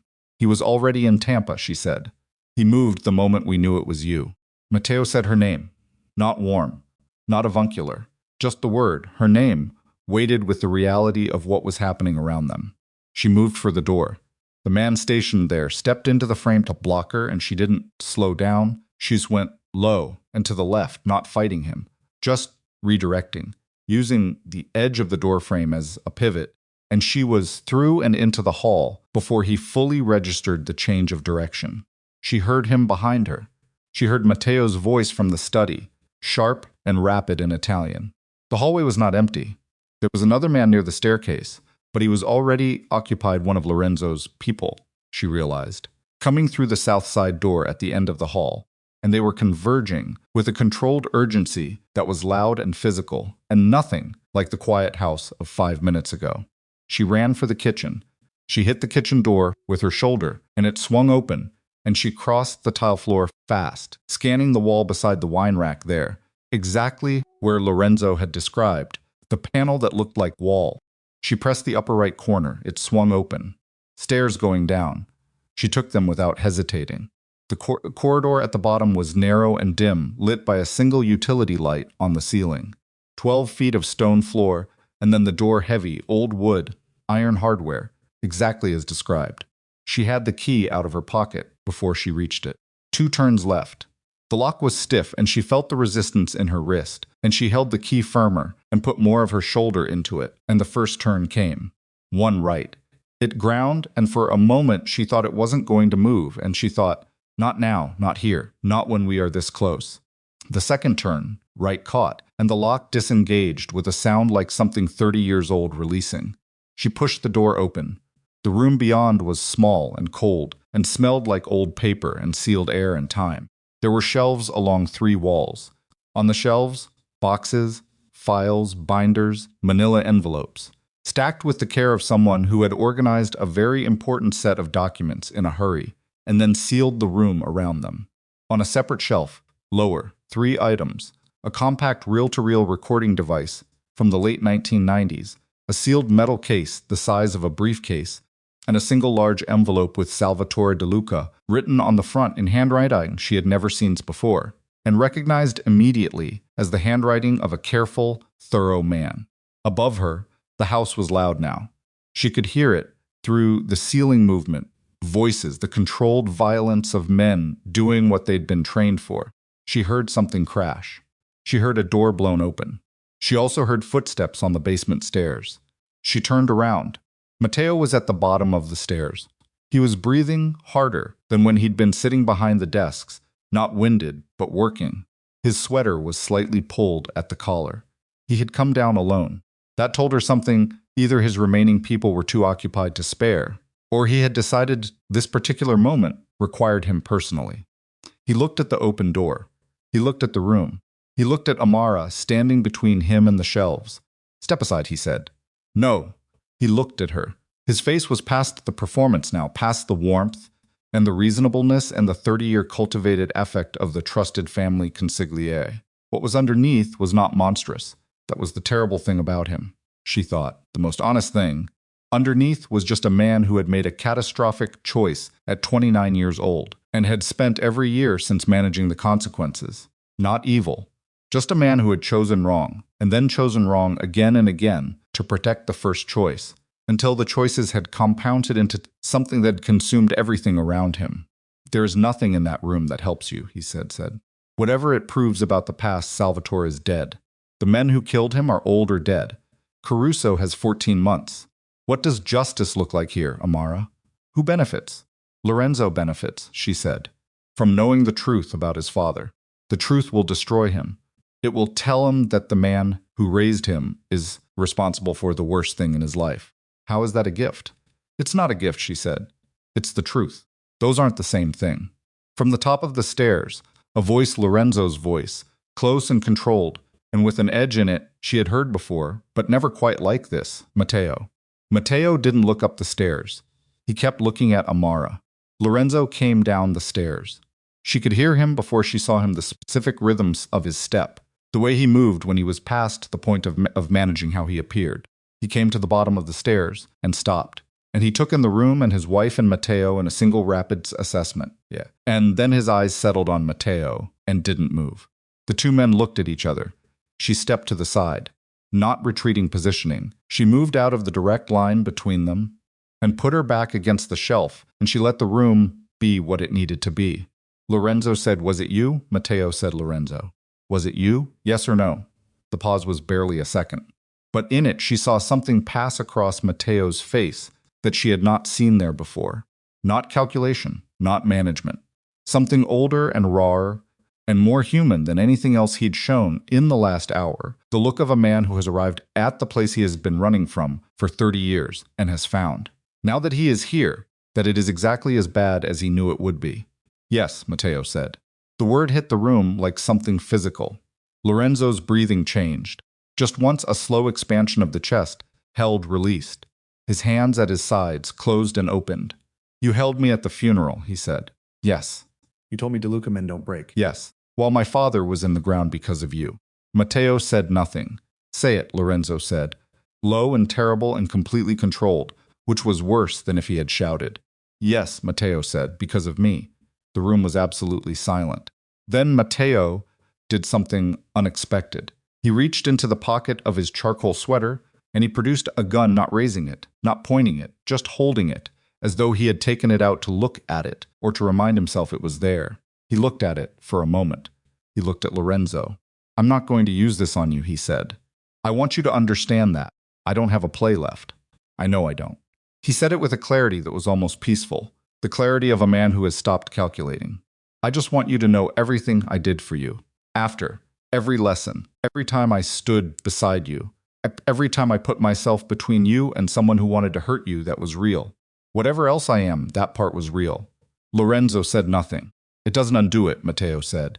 "I know that. I'm not asking you to. I'm not asking for anything." He set the gun on the floor. He straightened up. He looked at Lorenzo DeLuca with something in his face that had no name. She could give it grief and guilt and the specific exhaustion of a man laying down a weight he has carried past the point of his own endurance. "I'm just telling you it was real." Amara watched Lorenzo look at the man who had raised him after killing his father. She watched him take that in. She watched what it cost him. She did not look away. Lorenzo bent and picked up the gun. He straightened and he looked at Matteo, and his face was doing something that was not anger, and was not forgiveness, and was not grief exactly, but was some combination of all three that she did not have a name for either. He said, "Get him out of my house." Marco and another man came down the stairs and took Matteo by the arms and walked him up, and Matteo went without resistance, without a word, with only one look back at Lorenzo, brief, and then gone. The room was quiet. Lorenzo stood for a moment in the middle of the cold basement room, himselted by 30 years of his father's evidence, and he breathed. She crossed to him. She put her hand on his arm, the same place as that morning in the business center, the same firm press, and he turned and looked at her, and for the first time all day, the composure was not quite holding. The crack she'd predicted in the Tampa conference room had found its moment, and his face was doing the difficult private work of a man confronting something he cannot manage his way through. She held his arm. She didn't say anything. She didn't fix it. He reached up and put his hand over hers. He held it there. Above them, the house was getting quieter. One by one, the sounds of struggle and movement resolved into the steadier, more organized sounds of something being secured. Men's voices, low, doors being checked, the specific quality of a crisis moving into its aftermath. She looked at the shelves, at the binders and the boxes and the sealed envelope with her father-in-law's name on it. She thought, it's here. All of it. Everything Salvatore built. She thought, and now we have to decide what to do with it. Lorenzo followed her gaze. He looked at the shelves for a long time. Then, from the top of the stairs, a voice she hadn't expected. Lorenzo. Isabella's voice. Careful and worn down and stripped of everything that usually padded it. There is one more thing you need to know before you decide what to do with what is in that room. Lorenzo looked up the stairs. Amara looked at Isabella's feet. At the top of the steps she had come in from the kitchen, had found the open basement door, had come to the edge of the stairs without descending. Come down, Mama, Lorenzo said. His voice was so tired it was almost kind. A pause. Then the sound of Isabella's careful steps on the old stairs, one at a time, descending into the cold room where her husband's 30-year-old evidence waited on its shelves. She reached the bottom. She looked at the room. Something moved in her face that Amara could not catalog, too layered, too old, too specific to a woman who had hidden this room in a house and given the house away and spent decades hoping this moment would either never come or would come when she was ready. She was not ready. Nobody in this room was ready. She looked at Lorenzo. Caruso did not act alone, she said. I told you that. There were others. I know, Lorenzo said. Matteo, not just Matteo. She stopped. She pressed her fingers to her mouth for a moment. There was a third person. Someone who knew Salvatore better than Matteo did. Someone who had access to things Matteo didn't, the private accounts, the trust structures, the legitimate side of everything Salvatore was building. She looked at her son with eyes that were doing something complicated and heartbroken and past pretending. Someone who was able to access those things because Salvatore trusted them with his whole life. Lorenzo went still. Isabella reached into the pocket of her coat. She produced a photograph printed on the matte paper of the early 90s, slightly worn at the edges from handling. She held it out. Lorenzo took it. He looked at it. Amara watched his face, and she saw the moment it landed, saw the exact second the image registered and processed and hit. The way a physical blow hits, the body absorbing it before the mind has caught up. His jaw went tight. His eyes went to his mother. Who else saw this? He said. The voice had changed. Gone somewhere past the controlled professional, past the grief of the past hour, into something bedrock level and quiet, and very, very dangerous. No one, Isabella said. Only me. For 30 years, only me. Amara reached out and took the photograph from Lorenzo's hand. She looked at it. It showed 3 men at a table. Salvatore De Luca on the left, young and vital, laughing at something. Matteo on the right, younger and lighter than the man who had just walked up the stairs. And between them, at the center of the photograph, at the center of the table, at the center of what was clearly a celebration of some kind, a glass raised, a smile broad and confident and entirely at ease. The man in the center of the photograph was Dante Caruso. Amara had known the name since Isabella said it in the business center that morning. She had built a shape for him from the description, the attorney, the double agent, the man who had fed Salvatore's information to his killers while sitting at Salvatore's table. She had held him as an abstraction, a function in a mechanism, the third point of a triangle she'd been mapping since Florida. Looking at the photograph, he became a person, heavyset, even then, in his late 30s in the picture, with the kind of broad, open face that read as trustworthy from across a room. Dark hair, going silver at the temples, the raised glass, the broad smile. Completely at ease between the 2 men he was in the process of destroying. She handed the photograph back to Lorenzo. He looked at it for a moment longer. Then he looked at his mother. Caruso is in Boca Raton, he said. Not a question. Yes, Isabella said. How long has he been sick? Isabella looked at him carefully. You already knew about the illness. Matteo told me. Upstairs, before Marco brought him out. Lorenzo's voice had gone to that flat informational register, the one he used when he was past feeling and into planning. 14 months was the figure. That sounds right. See, the letter I just referenced his timeline. He's trying to close everything before he dies clean, Lorenzo said. Before there's nothing left that can reach his grandchildren. He looked at the photograph one more time. Then he turned and looked at the shelves, the binders, The boxes, the sealed metal case, the envelope with his father's handwriting on the front. He stood with his hands at his sides, and he looked at all of it for a long time. Amara watched him. She had watched him all day through the lobby, through the business center, through the drive and the confrontation, and the room with Matteo, and she had seen him cycle through more versions of himself than she had known existed in the 18 months they had been together. The husband, the boss, the son, the man receiving information that dismantled 30 years of constructed reality. The man choosing composure because the alternative was a luxury he couldn't afford. All of it. She had seen all of it. What she saw now was different. What she saw now was a man standing at the bottom of a cold room, deciding who he was going to be when he came back up. "I need an hour," he said. "Alone. In this room." Isabella looked like she wanted to say something. She didn't. Amara touched Lorenzo's arm.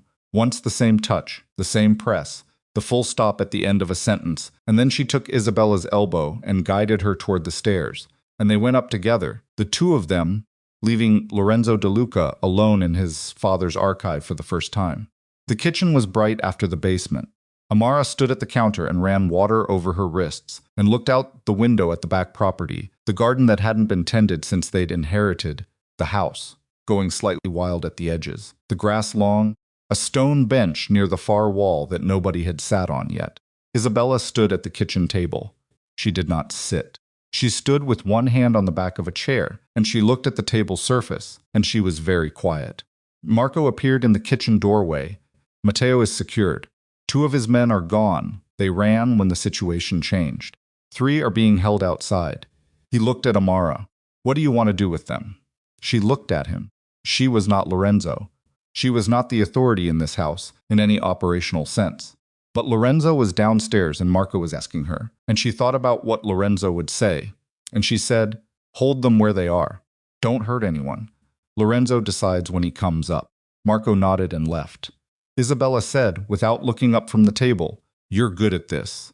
Amara turned off the water. She dried her wrists on a dish towel. At what?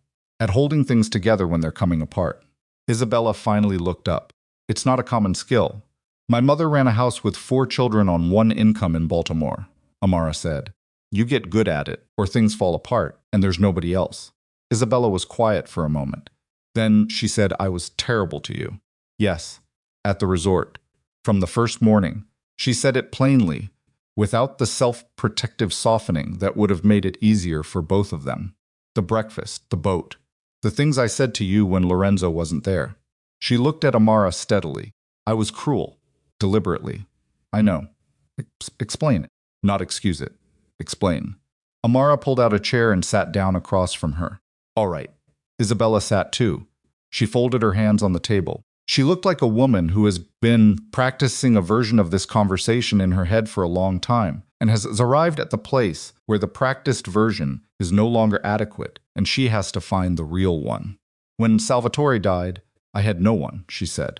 "I had Lorenzo, who was 8 and needed everything. I had the organization, which was full of men who respected Salvatore and tolerated me. I had Matteo, who I accepted because I had no choice and because I didn't know yet what he was." She paused. "I built walls, very high ones, very thick, because every time I let someone close, every time I allowed myself to believe I was not alone, something happened that reminded me that I was. Always alone, always responsible, always the one holding the line between Lorenzo and a world that would have eaten him. And then he brought me home," Amara said. "And then he brought you home." Isabella looked at her hands. "He was different with you. From the first time I saw you together, he was lighter. He listened differently. He made room for you, in a way he had never made room for anyone. And I watched it happen, and I told myself it was infatuation, it was newness, it would pass, and he would need me again the way he always had." She stopped, and it didn't pass. And I realized that what he had with you was the thing I had spent 28 years hoping he would find. And instead of being relieved, I was frightened. "That he didn't need you anymore," Amara said. "That I had spent 28 years being the thing he needed, and now I was surplus." She said the word with a precision that told Amara she had chosen it carefully, had turned it over looking for the one that was most accurate. "And I took that fear and I put it on you, because you were there, because you were the cause of it. Because I looked at you, and I saw someone competent and certain and worthy of him, and I needed you to be less than that, or I didn't know what I was anymore. The kitchen was quiet. Outside, the untended garden moved slightly in a November wind. Amara looked at Isabella DeLuca, the pearls still at her throat, the linen blazer still buttoned, the hair still set from the morning, all the armor in place, and inside the armor this, the thing underneath the cruelty, which was not hatred and not contempt, but something more ordinary and more painful than either, a woman who had been alone for so long she had confused isolation with strength and control with love. I'm not going to pretend it didn't happen, Amara said. The boat, the breakfast, the things you said when you thought he couldn't hear. I know, those things hurt. I'm not built from something that doesn't feel it. I know that too. Isabella looked at her directly. You deserved none of it. Not a word of it. You are exactly what he needed, and I was too frightened to see it as anything but a threat. She paused. I am sorry. That is not sufficient. I know it isn't sufficient. But it is what I have. Amara looked at her for a long moment. She thought about the fruit plate she hadn't ordered. The word beautiful at the wedding with nothing behind it. The photograph under the door and the hours she'd spent awake, staring at a ceiling, holding her fear in neat internal compartments, because she was a woman who had learned early that other people's cruelty was rarely about her and always about them, but that knowing this did not make it hurt less. She thought about the woman across from her, who had been 29 years old and alone with Sixon and a murdered husband, and a secret that could get her killed, and had survived it by becoming something impenetrable. She thought about what it cost people to say, I am sorry, and mean it with their whole chest and no armor. It's a start, Amara said. Isabella looked up. The apology, Amara said. It's a start. I'm not going to tell you we're fine, because we're not fine yet. But I'm also not someone who throws things away that have the potential to become something real. She held Isabella's eyes. You're Lorenzo's mother. You're going to be in my life for as long as both of us are alive. I'd rather build something that works than maintain a war that exhausts everybody. She paused. But if you ever order my breakfast again, something moved across Isabella's face that was not quite a smile, but was this ancestor of one small and startled and real. I won't, she said. I will never order your breakfast again. Good, Amara said. Then we have something to work with. Lorenzo came up from the basement after 90 minutes, not 60. Amara didn't say anything about the extra 30. She was at the kitchen table with cold coffee when she heard his footsteps on the stairs, and then the panel closing behind him, and then his footsteps across the kitchen tile. He set the sealed metal case on the table. He set the large envelope beside it. He looked like a man who had been somewhere very far away inside himself and had come back, carrying things he couldn't put down. He sat across from her. He looked at the case and the envelope for a moment without touching them. There's enough in there to bury Caruso 3 times over, he said. Enough to expose everyone who was involved, everyone who benefited, everyone who looked the other way. He paused. My father was thorough. He documented everything. Every transaction, every name, every date. He looked at the envelope. There are recordings, conversations. One of them is Caruso and Matteo planning the timeline. He was very still. I listened to it. She said nothing. She waited. My father's voice is in it too, he said. At the beginning, before he knew what it was. He's talking to Caruso about the case, about how close he is. He stopped, pressed his mouth together briefly. He sounds like a man who believes the person he's talking to is on his side. The kitchen held that. What are you going to do? She said. Caruso has contacts, federal contacts, legitimate ones, prosecutors he's worked with over a decade, who think he's a respectable, retired attorney. Lorenzo looked at his hands on the table. The evidence goes to people outside that network, people who have no reason to protect him, and once it's in those hands, it doesn't matter what Caruso does, or what Matteo does, or what anyone in the organization does, it's already out. It's already beyond reach. His family, she said, his grandchildren. That's what he was trying to protect. I know.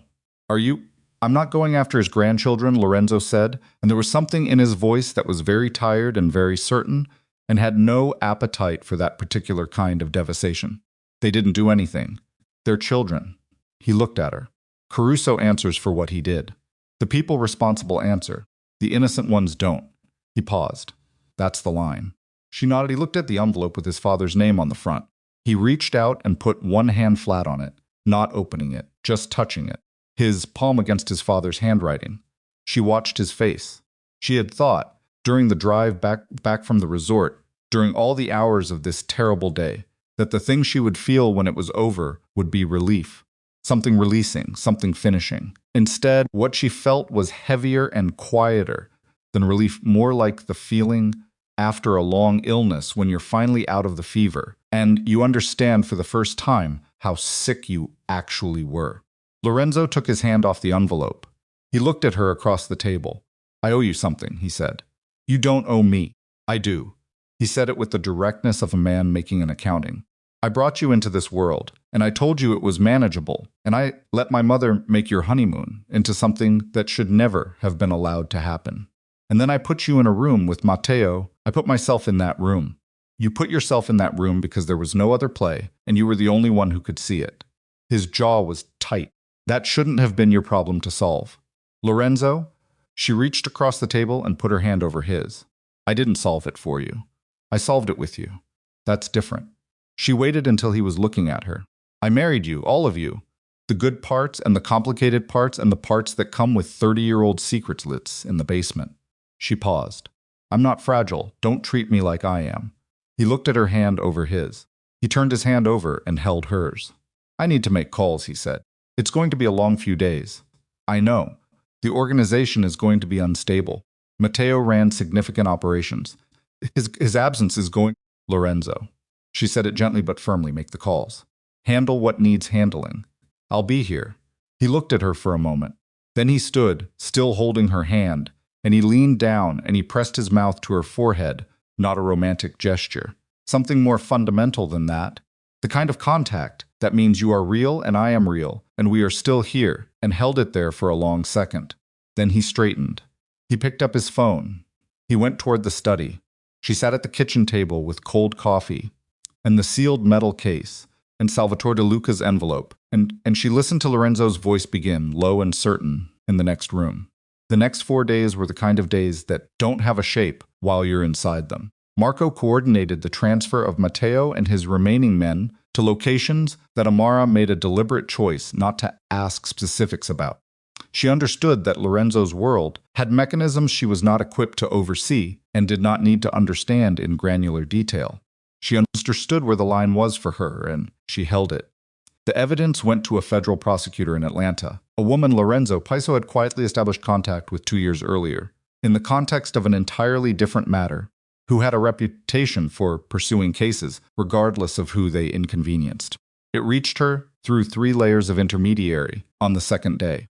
By the third day, Amara could see, from the careful changes in Lorenzo's phone usage and the specific quality of his silences, that things were moving outside the house in a way that would not be stopped.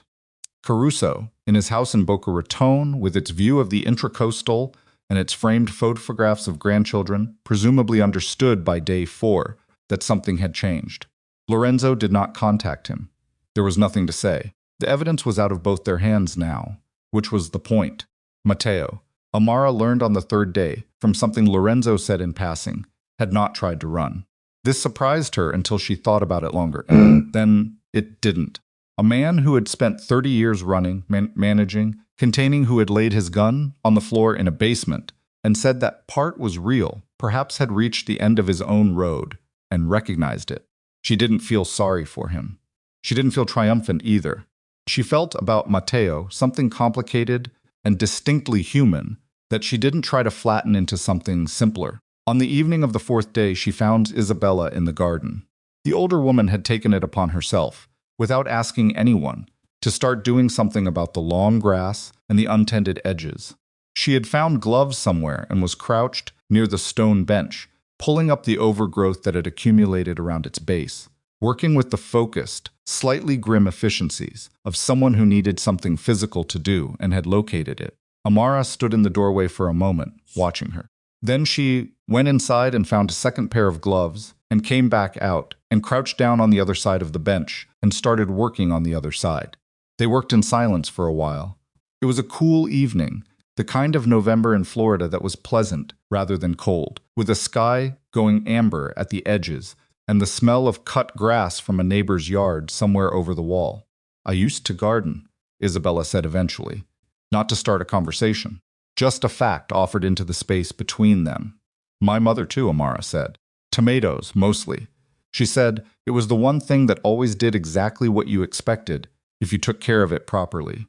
Salvatore used to say the same thing about loyalty. A pause. He was wrong about that, as it turned out. Amara pulled up a stubborn root, worked around it, extracted it. You were right, though, about why you came to the resort. Isabella looked up. You came because you were scared for him, Amara said. Even the way you did it, the cruelty, the control, all of it, it was fear. Badly expressed, badly directed. She sat back on her heels. I'm not saying that makes it acceptable. I'm saying I understand it now, better than I did standing in that doorway on the first morning. Isabella looked at the gloves on her hands. I spent so many years believing that controlling things was the same as protecting them. A lot of people believe that. It caused enormous damage. Yes, to you specifically, yes. Isabella looked at the bench. At the clearing they'd made around it. The stone visible now, solid and old, and waiting for someone to actually use it. I don't know how to be a mother-in-law, she said. I have no model for it. My own mother-in-law was a woman who communicated primarily through disapproval and expensive gifts. And I swore I would be different. And I became yourself, Amara said, under pressure. That's what we all become. Isabella was quiet for a moment. Then she said, I would like to try to learn how to be present without controlling. If you're willing to let me try. Amara looked at her. The pearls were still there, but the blazer was somewhere inside. And without it, Isabella looked older and smaller and more real than she had at any point since the resort hallway, crouched in a garden in borrowed gloves with dirt on her knees. I'm willing to let you try, Amara said, on the condition that the trying is actual trying and not performed trying that looks like progress from a distance. You'll know the difference. I will absolutely know the difference. Yes, Isabella said, with a dry, tired, completely genuine note in her voice. That was the closest thing to self-deprecating humor Amara had heard from her. I imagine you will. They went back to the weeding. The sky went deeper amber and then began its shift toward evening. After a while, Isabella said quietly, without looking up, he's lucky, you know, Lorenzo, to have someone who runs towards the problem. I didn't run toward it, Amara said. I walked quickly. There's a distinction. Isabella made a sound. It took Amara a moment to recognize it because she had not heard it before. It was a laugh. Small and genuine and slightly rusty from disuse, as though it had been stored somewhere for a long time, but real. Lorenzo found them in the garden when the light had gone fully soft.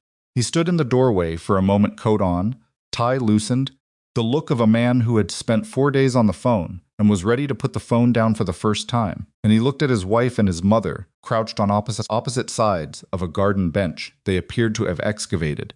And something moved across his face that was quiet and warm and took him slightly off guard. I've been looking for you both, he said. We've been here, Amara said. She stood and pulled off the gloves. She looked at the bench cleared now, solid, the stone pale in the evening light. It needed doing. He came down the steps into the garden. He looked at the bench, at the cleared ground around it, at the small pile of extracted overgrowth to one side.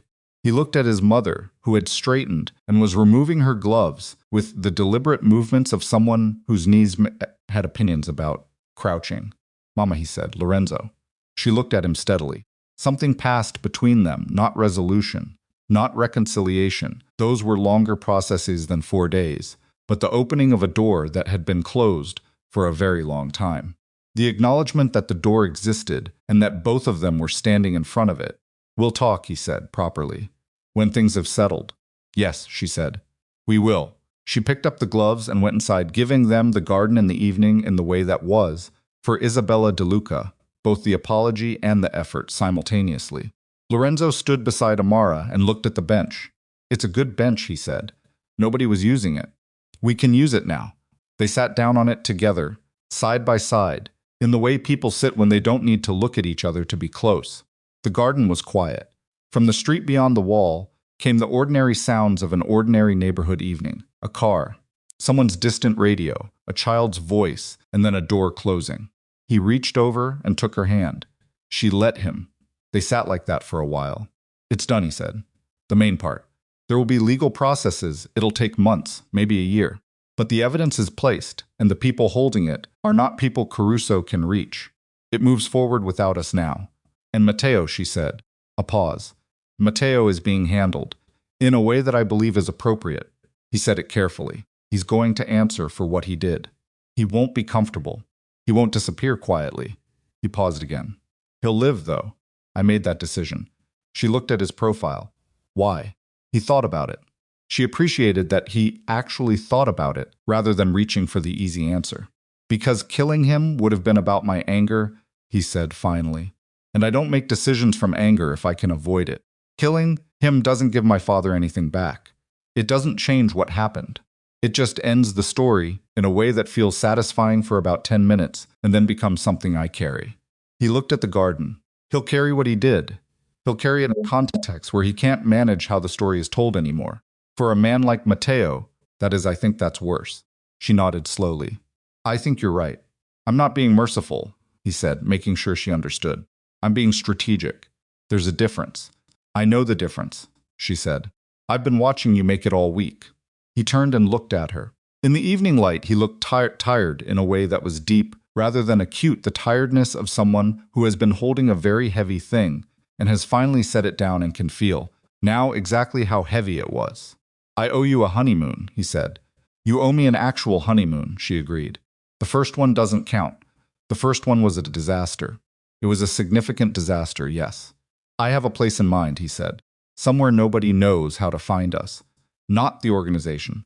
Not Matteo's former contacts. Not. He paused pointedly, my mother. Does your mother know this place exists? No one knows it exists. I bought it under a name I haven't used since 2019. He said it with a straightforwardness that reminded her, as it periodically did, of the specific nature of the world she had married into. It's small, it's quiet. There's a kitchen you can actually cook in, and a beach that takes 40 minutes to walk to and no room service. I like cooking, she said. I know you like cooking. When did you buy it? He looked at the garden. About 6 months after we started seeing each other. She looked at him. I was thinking ahead, he said, carefully neutral. You bought a secret house 6 months into dating me. I was optimistic. She looked at him for a moment. Then she looked at the cleared garden bench, the stone old and solid and finally visible. And she thought about the year she'd had, the careful year of loving this man with her eyes open. The wedding with the cream-dressed mother and the champagne that had no prices on it. The honeymoon that Tibethalai psychological wore dressed as a vacation. The basement room and the 30-year-old evidence and the photograph of 3 men at a table celebrating something that would cost 2 of them everything. She thought about the photograph under the door at midnight, about standing in a cold hotel room alone, reading a threat on the back of a picture of herself. She thought about how far she had come since that moment, not from the threat but inside herself, what she had learned she was made of, what she had found when she stopped protecting herself and started moving toward the problem instead. She leaned her head against Lorenzo's shoulder. He put his arm around her. They sat in the garden as the last of the light went, and the November evening came in cool and quiet around them, and neither of them said anything for a long time, because there was nothing that needed to be said right now. It couldn't wait until later. After a while, she said, Your mother laughed today. He went still. What? In the garden. I said something and she laughed. A real laugh. He was quiet for a moment. I haven't heard her laugh in. He stopped. A long time. I thought you should know. He held her a little tighter. She felt the warmth of it, the weight of his arm, solid and present. Above them, the first stars appeared. The kind of stars that only show up when the light goes all the way down, and there's nothing left between you and the distance. She looked at them. She thought about Salvatore De Luca, who had spent 6 months building a careful, thorough case against the men who were going to kill him, and who had not known he was running out of time, and whose evidence had waited in a cold basement room for 30 years until the right people came to find it. She thought about the things people build that survive them, the things they protect even past their own ability to protect anything, the love letters to a future they can't see. She thought, his son found it. His son came for it. That's something. Lorenzo, she said. Oh. When we go to this secret house. Yes. No phone calls in the first 3 days. A pause, that's non-negotiable. Another pause. She felt him weighing it with the part of him that never fully stopped being the man who ran things.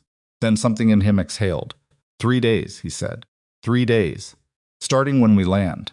Starting when the car leaves whatever airport we fly into. That's earlier than landing. Take it or leave it. He was quiet for a moment. Then done.